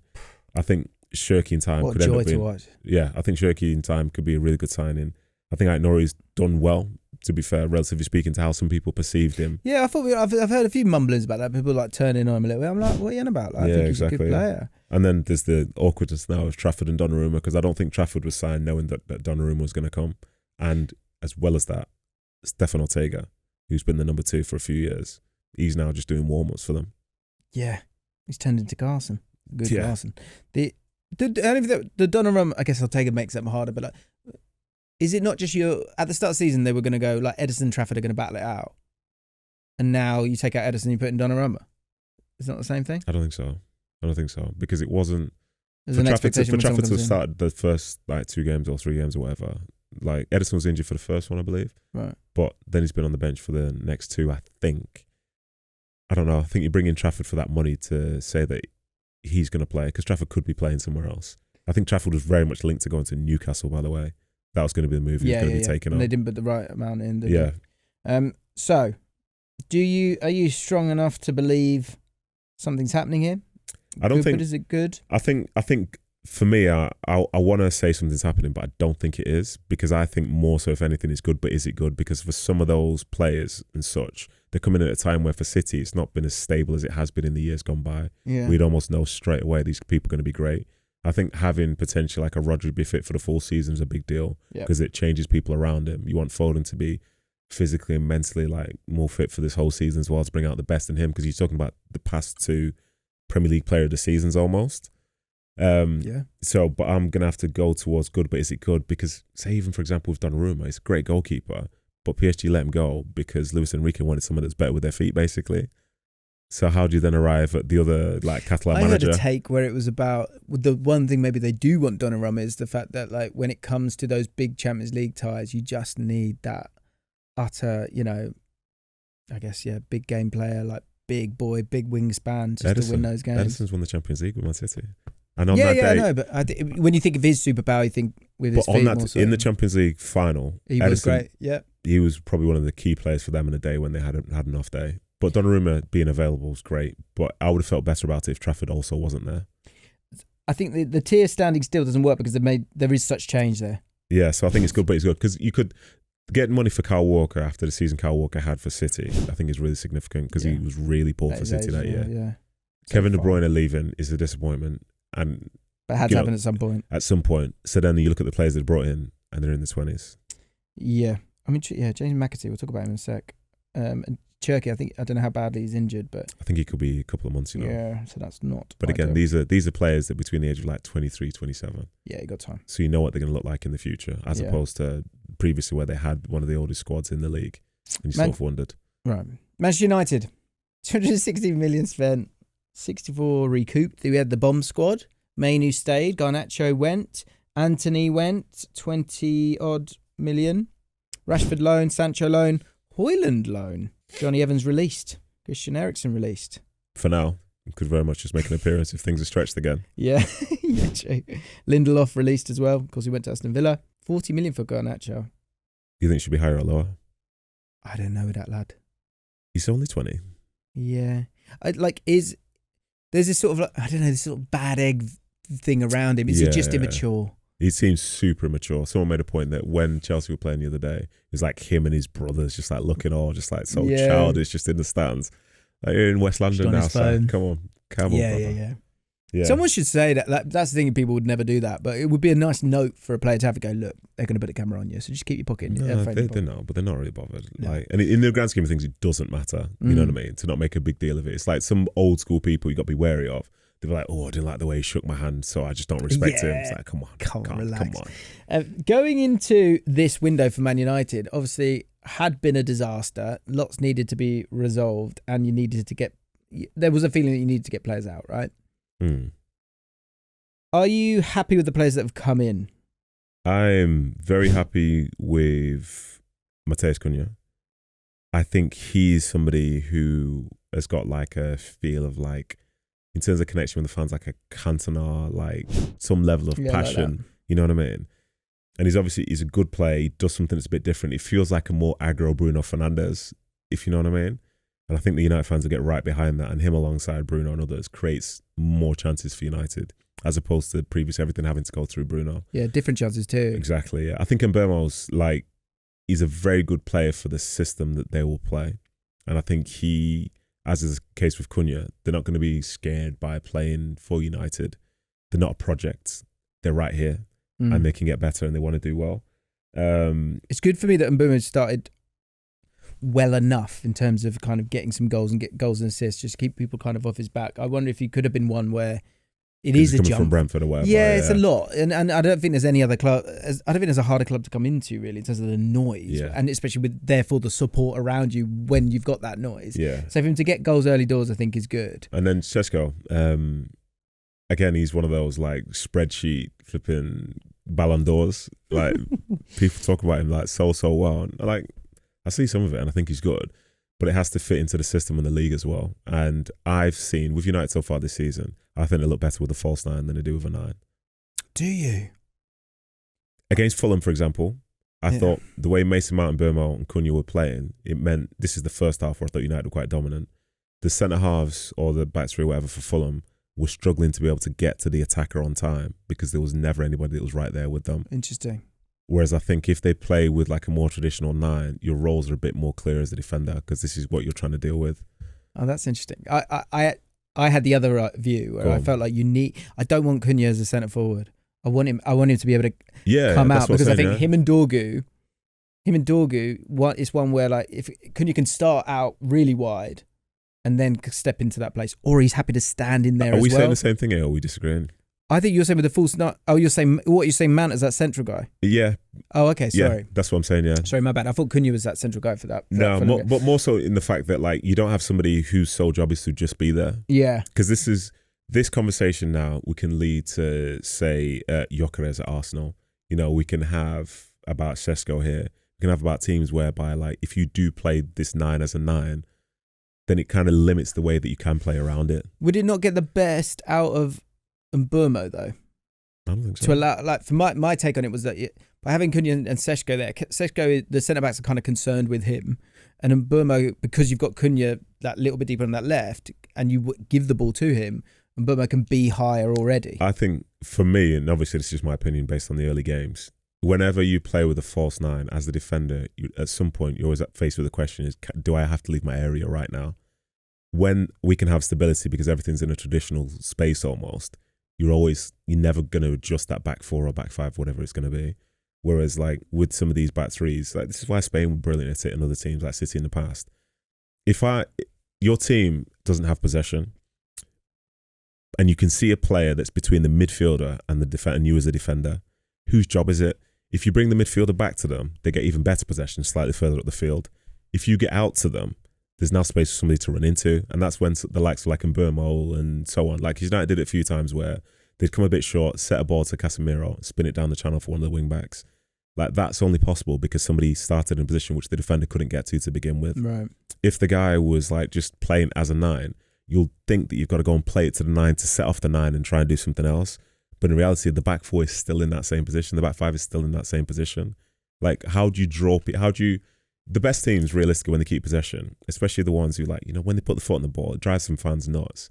But they're trying to draw somebody out. Yeah, yeah, that. How do you draw people out? I just feel like Mbeumo's got the best of Mbeumo's been when he's playing with someone, like Ivan Toney. Narrow with someone. No, sorry, with Brentford. I think with Ivan Toney, like him having that guys there in the middle for you, that kind of helps him. Whereas I feel like in these first couple of games, like that, it's that 20 minutes once Seshko came on, I thought Cunha was so much better because Cunha was able to be where he wanted to be. But Seshko, I thought he was. Are you talking about against Fulham? Arsenal, sorry. I thought he was affecting the game with his runs, and then all of a sudden the defence wasn't just thinking about Mbeumo. How did that look against Fulham though? The team which they... I'll be honest, I didn't see the... Because that was in some ways that was, for me personally, that was more of the opposite. Because Seshko will play and he'll do well, I'm sure, at some point. But I think in terms of like having to think about how to defend against United, there's more variability when they don't play with a 9. Right. As is the case with some of these other teams. And the chance creation changes and there's more of an emphasis then on the wing backs bombing forward. But say when you don't play with a 9, like all of a sudden you could have one of the front 3 bombing in behind on a shoulder at some point because this space has been created because I thought, oh crap, as a defender, I need to get to Cunha. Oh, now there's a gap and flipping Mount or whoever's run into it or even a wing back. In that formation as well, you think of how it worked for him at Sporting. They had a Gyökeres. Yeah. And so they had that guy who can maybe also like, in terms of running the channels and things like that. It's interesting because the whole Portugal to England debate is going to be really present with Gyökeres this year. Because like at times Sporting could be flat track bullies over the teams that they'll be playing against in that league. Yeah. But culturally as well, a lot of teams in certain countries play similar fashion to teams who are up near the top of the league. Like say, for example, in the Dutch league, in my opinion, there aren't many teams who would be called uncool or whatever now, like anti-football, who are just shelling it long and so on. Everyone wants to play. Everyone has to play. But when a team is much better at playing than this other team, then you'll see the gaps appear more. Yeah. You know what I mean? Like parking the bus isn't accepted tactic within certain places, yeah. Quick fire question. Lamens, the youngster with loads of potential, or Martinez, the guy's been there, done it? World Cup winner. Yeah, my gut says that too. But it's one that could, with Man United, you can always spin it into a horrible thing if it all starts to go wrong. Do you know what I mean? I think they've actually made quite a sensible decision there. Does Lamens even play? Does Lamens even play? Do we know he plays? Well, and I was going to say, is if you bring him in, there's such a decision to make here where you go, are we going to chuck this kid in against Man City in the derby game? That's hard. That's hard to step into. The whole world's going to be watching you. Yeah. I mean, they're going to be watching regardless. And like the stats are all good. This is a different one. I think new teammates, new situation. First game away from home, Manchester derby. The scariness of Man United right now, I think they could have done with that personality of Martinez. Which I mean, Onana has that same personality, but he's not delivered. Yeah, fair. Where are you putting them? I think it's good, but is it good? Because I think Cunha and Mbeumo are long time signings for them. And when you think about the people who are leaving, are you thinking otherwise? Because I'm looking at like Højlund leaving, people like Garnacho who like people were turning on, and there are 2 players in there who I think people are going to be excited about. Do you know? I can't say something's happening here until they get past this noise. Yeah, there's a lot of noise, which they just can't. Every year it's the same. Like every year, you can. And when I talk to Man United fans, they're just like, I just don't. It doesn't. With those signings, it doesn't feel to me like they're standing still. It feels like they've invested money in something which, for once, makes sense for the moment. Yeah, I agree. So I'm happy to put them in the good. Yeah. Newcastle, interesting. Spent 250 mil. Sneaky, that isn't it? But I feel like a lot of that just came in that last couple of days with Voltemada and Vissa. The floor of this Newcastle squad is better. Because of? Bringing in Alanga, you got 2 great goalkeepers there. another good centre back, a much better midfielder than you probably had, especially from an attacking point of view. 2 strikers, younger, just about. I mean, there's you can argue against some of it. Do you need Ramsdale and Pope as an argument? That's the tough how one good for is me. Elanga? Visser and Voltemada, is that better than Isak and Wilson? I think overall, yeah, because just going off just general availability, unfortunately for Wilson, he's been out, hasn't he? Yeah, but he did score at the weekend. Well, I mean, that's it then. He's fully fit now. He's back. Lloyd Kelly went for 20. Jamal Lewis released. Callum Wilson, Sean Longstaff, Dubravka. Yeah, so I think the squad overall, how much, do you think they've gone backwards? If so, how far backwards have they gone? I don't think they've gone backwards. I think if they didn't sign Voltemada and Vista, then yes, they've gone backwards. Because in the last 3 games, a lot of talk is like, imagine if they had a striker that could score goals. Do you think they needed, and are you saying that they needed both? I don't think they needed both, no. Okay. And I think my concern is, I think Voltemada's a really good player with huge potential, and I saw it in the 21 championships. I've seen it through the stuff like Stuttgart previously. Mm-hmm. But the game that I've seen this season that concerned me a little bit was they played Bayern in the Super Cup, and Company said to Upamecano, go and get him and be with him forever. And he was really aggressive with him. And in some ways, at times, Voltemada got bullied. Right. For almost the whole game. Interesting. He had a couple of opportunities, but his impact in the game was kind of negated. And I thought about how the German league is obviously a good league and so on. But I was trying to think in the Premier League how physical at times it could be.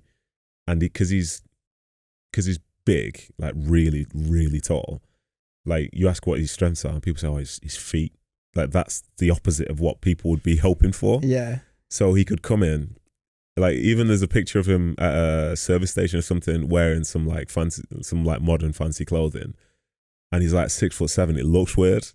And he's going to Newcastle, where what's he's got to do? It's about perception and image. Yeah, I'll be honest. That was a poor suit he was wearing. Yeah, he did not fit him. He's got huge talent, and I think when you go up to Newcastle, talent is part of it, but incredible amounts of grit also form part of it as well. Yeah, and I think he might have that, but I don't know if he definitely does. And I think for the way that he will travel and be played against will require him to have a lot of that. So I think he's huge for potential, but I don't know if the next sale he gets for will be higher than 70-odd million. Be interesting to see it. It's a good place to go to though. In the sense that I think Eddie Howe will players develop, they get better, and I think there is a lot of, like you say, there's a lot of. Look at that Liverpool game. There's a lot of substance to that team. They're willing to put that effort in. Tough. Tough even teams play against. So it might be one where it's a bit of a baptism of fire for him, and then he kind of finds his feet. I hope he adds that to his game. And I've not seen every Stuttgart game to know that's what it's like. But there's an expectation, like St James. Yeah, like St James's is a loud place to play as an away fan, but also you feel it as if you were a home player because that's the expectation. That's one of the reasons why Gordon got sent off the other day. Got caught in the own hype of the moment itself. Needs to go and make a tackle. Needs to go and make a tackle. I'm going to go and press this guy. Yeah, they're kind of that was exactly. Yeah, it's stupid, but but the Newcastle fans will forgive him for it. Yeah. In other places, you probably wouldn't. Yeah, I'm intrigued by them, but I think it's one when they're all said and done. Look, going into the window again, if we go through that lens, you're thinking, well, no, everyone's getting annoyed that we were saying that you would say in conversations, Isak could Isak go? Newcastle fans were very annoyed by that because they thought that he was locked. Obviously, he wasn't. So that in itself is a defeat. And also, if they just, I think Rory made this point. If they sold Isak in June or July, there's probably a lot. Voltemada and Visser were not the top 2 on their list. So, but does that matter? Well, I think in terms of who you want the people at the top of your list, don't you? So, all of a sudden, Seshko was one that they wanted. Ekatike is one that they wanted. The fact that Newcastle was saying, we want Ekatike to play with Isak, and now both of them play for Liverpool. You can't get away from You can't get away from that, even though you need to push it away now and go, right, these are our players and off we go. Visser, 55 million for a 28-year-old. As well is quite a lot, although I really, really enjoy him as a player. I think he's got every finish, so I think that's crucial. And Jacob Ramsey, I want him to push on now because I think there's definitely a good player in terms of someone who can kind of glide past players. A nice midfielder there. Can we see a bit more output from him? But it's an upgrade probably on what they've got when you've got on the great midfield that will inevitably start when it's Tonali, Bruno, and Joe Linton. So the squad and the floor of it, as I say at the start, that it has been So something's happening raised. Or do you need to raise the got a ceiling? Champions League. They got. It's a good point. Something happening here. Oh, Champions League this last season. Will they which finish I'm higher? always a bit nervous about that one. The two together. You can't lose your star striker and something happening there. Can So you? is it good then, or is it? Good, but is it good? Yeah, fair. Got a lot of good, but is it good? But I think it's that kind of window. Yeah, so everyone's just having a mid window. Yeah. Yeah, sort of. Well, we're sitting on the fence. Let's be honest. Nottingham Forest. And if you're listening for the last 3 hours, we apologise. We've given the game away for a good chat. Yeah. Nottingham Forest. Did they got under the radar here a little bit? Dan and Doy. Alanga obviously went. Spent 204. Sold 107. Amari Hutchinson. He's good, but is he good? James McAtee. He's good, but is he good? Douglas Luiz has come in. Zinchenko last day as well on loan. A couple of boys from Botafogo who were their better players, to be fair. Igor Jesus is kind of fun to watch, but Chris Wood will obviously be that starter. Intrigued to see if he is up to the level. Maybe. He's a bit more of a dynamic Chris Wood, but probably not with the same guile. Yeah. I think it's okay. I think it's more than okay. Yeah, I think you might be right. I think to put it to the context of like who Forest are as a team, what they are as a club and so on, they've lost one player that was a starter in the Alanga who did very well Gibbs for White. them. Kept Gibbs White. You've got Hudson-Odoi. You've got everyone else still in place, and the squad is now deeper for them entering into Europe. That's a really good point. Douglas Luiz, it'd be interesting to see, can he, reach the same heights as before? But the midfield, the numbers in midfield, They've got options, yeah. they've got really good options there. I think Igor Jesus, I wonder.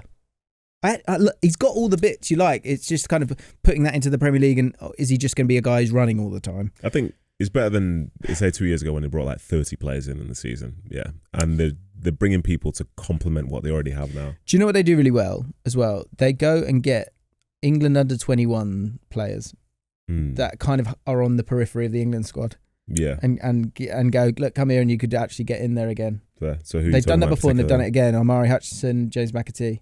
I really like James McAtee as well. Elliot Anderson, Gibbs White. It's a good team. It's a good squad. Yeah. He's a good squad. He's a good squad. So something's happening here. Yes, something's you know happening. What? I am absolute 180 from Allcott. Wasn't sure about Forest at all. So does that not matter if the manager goes in a bin in the next few weeks? You're up on him, yeah? That's a good point. But something's happening. I think by itself. Yeah. Something's happening. Yeah, true. Then look, where Forest were 2 seasons ago, that squad is a top 10, 12 squad. Comfortably top 12. Yeah. Comfortably top 12 for me, that, yeah. There's no icebergs. I mean, there's icebergs, but it's not relegation. There's probably something else at play. Valid, yeah. Give you that. Okay. Sunderland, thanks. Sunderland, 162 million spent, most of the promoted sides. 44 sold. Joe Bellingham, big one early doors. Tom Watson to Brighton. Players they brought in. Granit Xhaka, 17.3. Probably the most important one as well. Is that a lot of money? It doesn't matter. It's Granit Xhaka. He's great. Yeah. And a proper leader. The Swiss Henderson, I call him.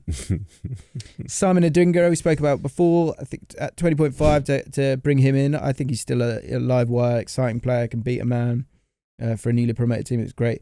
Habib Diarra, for everything I've seen of him, I'm quite excited about him, to be honest. I think it's so much, feels like the physicality and the energy and the stamina and the ability to drive with the ball or to get up and down the pitch is just insane in this league now. Yeah, it's a fun.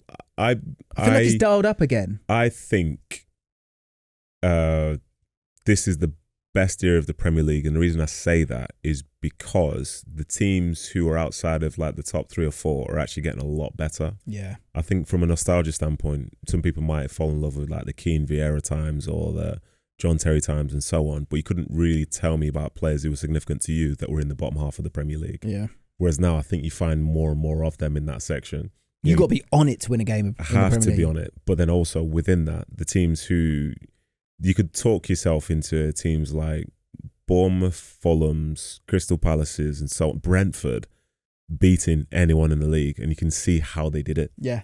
And it's not because they just parked the bus and like they got lucky. there are ways in which they play which could take it to the opposition. I think there's such a focus on, there's in possession, out possession, transition. I think the transition thing is such a big thing for everyone that's why they want that influx of, maybe that's the size and the as well as the back in the day, I think a big difference for me is that the teams who would play as an underdog would just be defensively solid, get the ball forward, and hope that something happens. These days, they try and be defensively solid, and then they know how to hit you on the counter. Mm-hmm.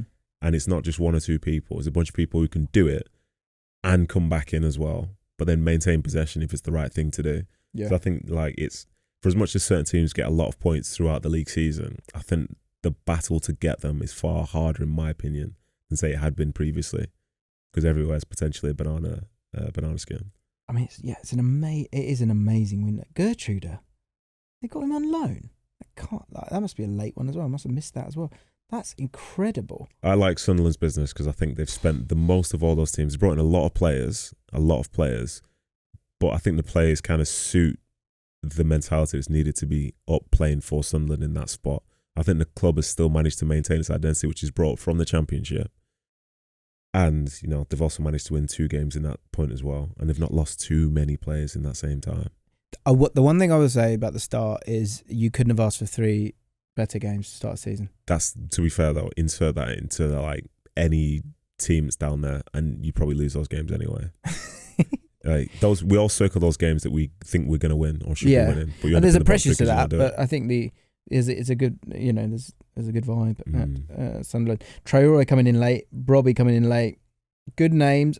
I'm not totally convinced by Brobbey, but again, for a team that's just come up, it's not a bad place to be. I think Enzo Lafay obviously had him before. Reinildo as well from Atletico Madrid. Some big players, a good mix of experience, pace, energy, players with something to prove. Yeah, man, very, very good. I think they're up there for winning the window. It's a pressure that they're going to have to deal with that. But I think they were a long way off before this window started. Sunderland, they'd had a horrible back end to last year, and especially when you lose Joe Bellingham and you knew you were going to, that is a backward start. So for them to resolve it like that, I think they're up there for winning the window from the perspective of the bottom 3 teams, of the teams that have come up. I think they're the ones that feel the most equipped now to stay up. I agree. So when you think about perspectives and goals and so on, I think they're probably ahead of where a lot of people anticipated that they would be. I wanted one or more strikers as well, and they brought in 2. I'll be honest, when they got promoted, I looked at the team that they had and I was like, there's no way on planet Earth they're going to be staying in the division next year. Whereas now, I could potentially see it. Yeah, you can. You can. Lots of pace in that team as well, which I think is important. So they could be winning the window. Tottenham. What do you think of Tottenham? Great deadline day. Great deadline day signing of Moani. I love that signing, especially on loan. No harm can be done. I generally really like him as a striker. I think he works hard. I think he's got his link-up play is really, really good. I think him and Xavi Simons, that could work really nicely. Juventus in the Club World Cup, one thing that we focused on a lot was Yildiz and Moani and their ability to play together. And I wonder if you could see a similar thing. And you got Kudus as well on that side as well. Kudus at 55, that's cheap, man. I think he's a really, really good player. Yeah, he's must. I really like Danso as well, by the way. I don't even know he talks about him, but I really like him as a player. I think it's a solid window for Tottenham. Didn't get Eze. Heung-min Son has gone. But you could argue Heung-min Son in the last 20 year mil. Was probably, there's a lot to that. That's a different type of football, talking about MLS there. Because I won't even get into it. But yeah. It feels like there's marketing in that 20 mil. There's definite marketability for him to be signing in LA. Yeah. And from that, it'd be worth every single penny. And he's obviously going to be a good player for them because I've seen him do well already. He scored a banger of a free kick as well not too long ago. But I don't think the market for him at that price would have featured lots of teams. I like these ins. Only sold, 35 mil, net spend of 1.46. So Danso, Vuskovic, a young lad, Matis Tel got done, 29.9. Do you say 1.46 for net spend? You say 1.46 million? Sorry, net spend is losing 146, sorry. Yeah, sorry. They've spent 182. Right. Kudus 55. Polina, which I like that as a loan because it might be one where it'd be interesting to see. You don't want to block the pathway of some of those other players knocking about, but to get a man in to stand there and then just do his job, I think is good for them. Xavi Simons I really, really like as well. 51, not that much. A lot less than Eze. A lot less? All about 10 mil less. Xavi Simons, who's been sort of, he's played Champions League. He's I been think about. Xavi Simons is a name which we've all heard, but realistically, how much of his football have we actually seen? So I've seen for Holland, seen him bit for Leipzig in Champions League. That's games. what I mean. It's all bitty, but we all know him because he's called Xavi, and we have the links to like. Well, he was a wonder kid, wasn't he? When he had the big bouncy hair. I think he could do really well. I think if I was a Spurs fan, to have a new manager come in, to see the team start so well, we'll say those first 2 results, and to see that attacking potential be added to, like when they had Kudus previously, that's great. Then Xavi Simons comes in, Colin Mawani comes in. He's talking about a Dutch international, a French international. Like, these are top quality players. And I think with Frank, you saw in the first few games how he's willing to rotate as well. Yeah. And he probably need to going in around Europe this year. So I think they've done, relatively speaking, I think that's certainly a really good window, Something's happening there for me. Yeah, I think it is. Especially with Frank. And Frank then will get it done. And then all of a sudden, flipping Bournemouth come and just dump all over him. Yeah, could have done with that after the Premier League. The Premier League video jinx strikes again. Who have you got next time? Let me know. Yeah, Grealish. Grealish will be getting sent off this weekend. Okay. West Ham had a bit of drama at the end with Igor. Igor didn't go to Palace. He went to West Ham, which I don't understand. I mean, you know better than I will, but well, I don't know. I mean, look, hey, sort yourself out, mate. It's fine. To be fair as well, it's only a loan, he was going from Brighton, wasn't he? Where's he going from? Brighton. Brighton, yeah. Yeah, it would have been more convenient to play for Palace location-wise as well. Oh, that's the thing. Brighton to Palace. That would have been easier, wouldn't it? But also, like, they're rivals. Oh, yeah. See, so he's actually a hero then. So he's actually a hero. He tried to make it about money, but he's actually a hero. Yeah. You know what I mean? He respects Brighton. Yeah, I like him. You see. Always liked him. Yeah, top. Principles. Yeah, well done. 3 cheers for Igor. He's worried about his game time, is he? All right, it's just about playing for him. Yeah. I mean, it's a good centre-back to bring in. There's got to be an obligation on this one, is it? I was just a season-long loan. See, that's the thing. Remember when a loan was a loan? So they've been able to get him in to the point of like in transition and energy and pace and stuff like that. I think that's why West Ham are hurting so much, that they've just not had those legs in this team. Bring back Mark Noble. Yeah, no, I said legs. Shout out to Mark Noble, man. What a guy. I'm desperate to have a conversation with Mark Noble. He's class, yeah. You'd enjoy it. He knows so much, doesn't he? I can just tell. Class. Yeah. So yeah, sorry, Mark. Please come on the podcast. So they brought in Malik Diouf, who was really good in pre-season, and I don't think he's a bad player, but like, are you just asking him to be the attacking, spark? I don't think that's fair on him. Tadeo, 35. Carl Walker-Peters can play on both sides. Good, solid signing. Callum Wilson, if he can stay fit, generally scores goals, but it's him and Fulkrug as your 2 strikers, who obviously had his injury problems as well. Magassa has come in, and Matias Fernandez. Magassa is lots of legs. Not sure if it'd be interesting if he'll start or not. They've got a lot of midfielders, but that was the big thing whenever anything I've seen of them, there's just not a lot of energy. When you say legs, you're talking about this slow. Yeah. Okay. So it's not like covering of distance, it's about how quick you do it. It's more like, but it's just like that Declan Rice box to box energy. I think most teams have got that. You think so? They've got Ward-Prowse, they've got what's his name? I've forgotten his name. Hang on, let me get it. Souček? Well, no, Souček, they'll end up like chucking back in, but they kind of don't want to do that anymore, do they? Did Alvarez go? Danny Ings went. He did. Fenerbahce on loan. Guido Rodriguez. Right, no. Who I was talking about. And Ward-Prowse is, good steady player. I just think you need the right kind of balance in the midfield, don't you? Like, you don't need everyone to have legs, but you need some legs in there. And I feel like they've kind of struggled from that point of view. But it seems like they've brought that in. There is a bad vibe there, though, with West Ham. Yeah, it stinks a little bit, doesn't it? I think where some people perceive it to be legs, I think in the last few years there's been more of a view of like high intensity running and teams that like go full speed, not all the time, but at significant times, like looking at like Brighton's, looking at Bournemouth, better version of Spurs, Liverpool in transition, stuff like that. And West Ham didn't really feel like a transition type team at all. So yeah, if you're not going to be a transition type team, you need to be like a really good ball playing team. but West Ham aren't really that either. Yeah, or not good. It's to your point before about, say, like the Portuguese league, where they got, okay, you're bringing in, it's very dangerous bringing in these ballers. Yeah. If you go toe to toe and you're not as good as the you're not gonna opposition. be that, yeah. So yeah, it can get ugly at times. It just felt very like, felt slow, man. I think there's a real recency bias to some of this, because the fact that they won on the weekend, especially away from home, and they've kept hold of like Paquetá as well, who's going to be a big deal for them. And they brought in those legs in midfield, as you mentioned. You can see West Ham being more of a dynamic side, and I think that's the best version of them when they do feel like that's who they are.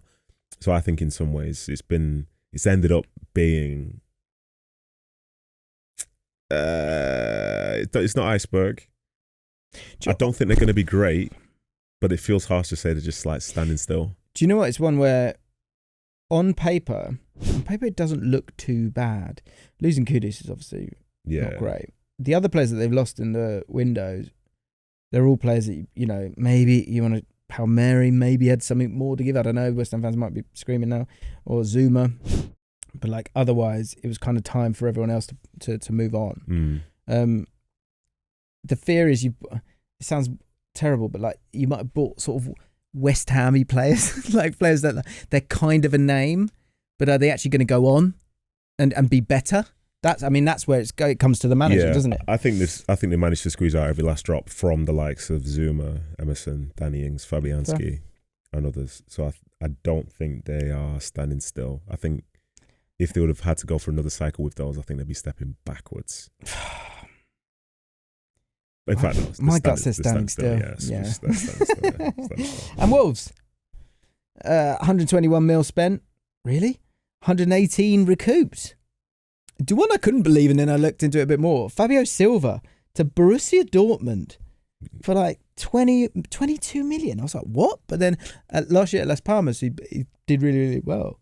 So European market is very different to like the British market. Like our perception of players and whether they're good, even coaches as well, in the grand scheme of things, it just doesn't matter, because there's just stuff on the continent that's just far more important to them. Right. And I don't know what the metrics are in terms of what they look at, but like not doing well in England, like means literally nothing. Because I could argue doing well in England means you're probably going to go to maybe 2 places in Europe. That's it.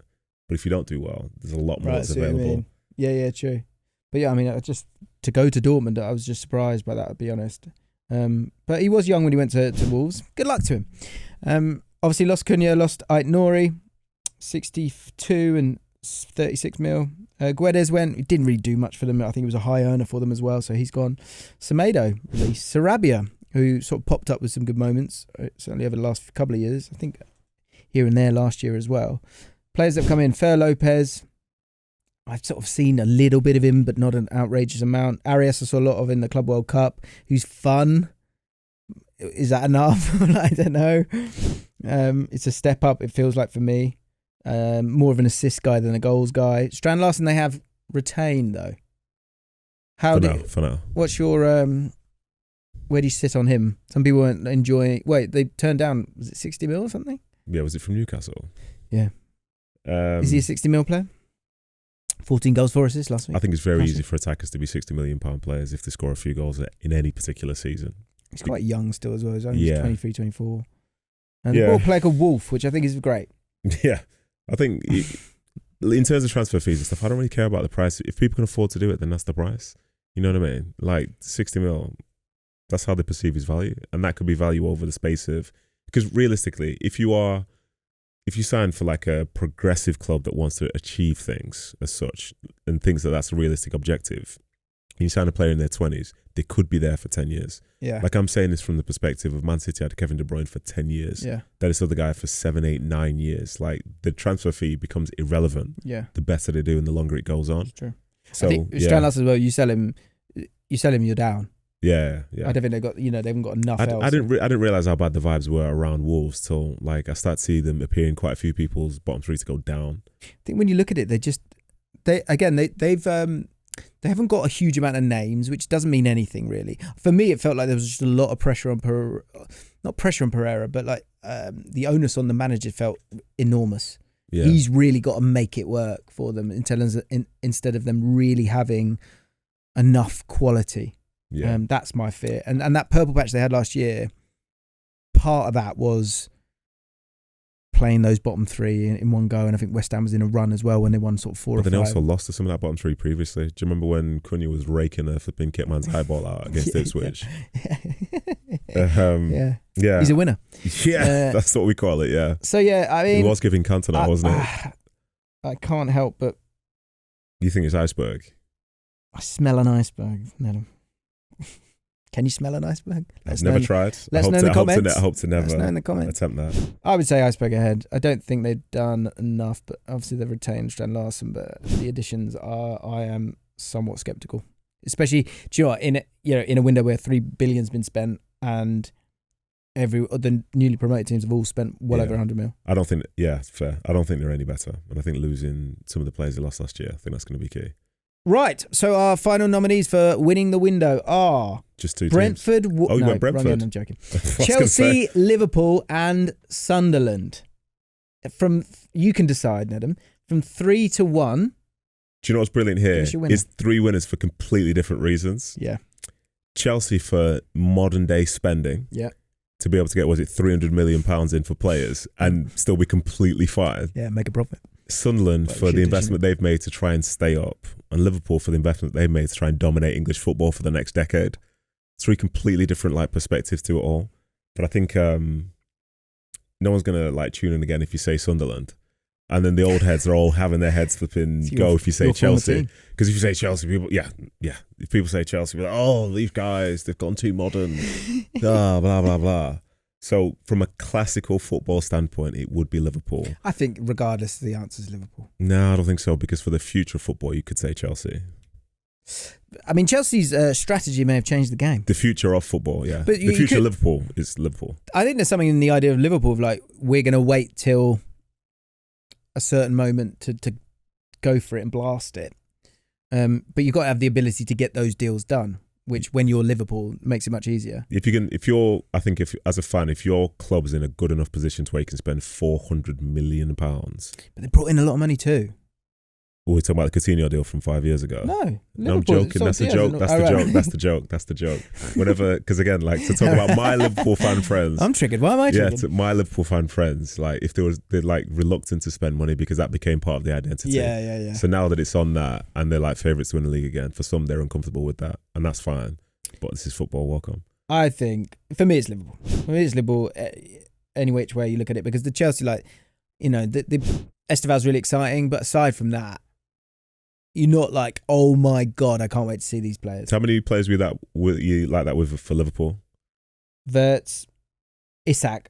So 2 Ekitike. You weren't like that with Ekitike. Don't be a fraud. Sorry, now I am. Yeah, no, not on the way in. Weren't, yeah. After a couple of games, I am. Yeah, exactly. Yeah. Frimpong's fun, isn't he? Yeah. Kirkes, when they bought him, yes. Now, no. Because I think he's going to chill, isn't he? He's going to stay back.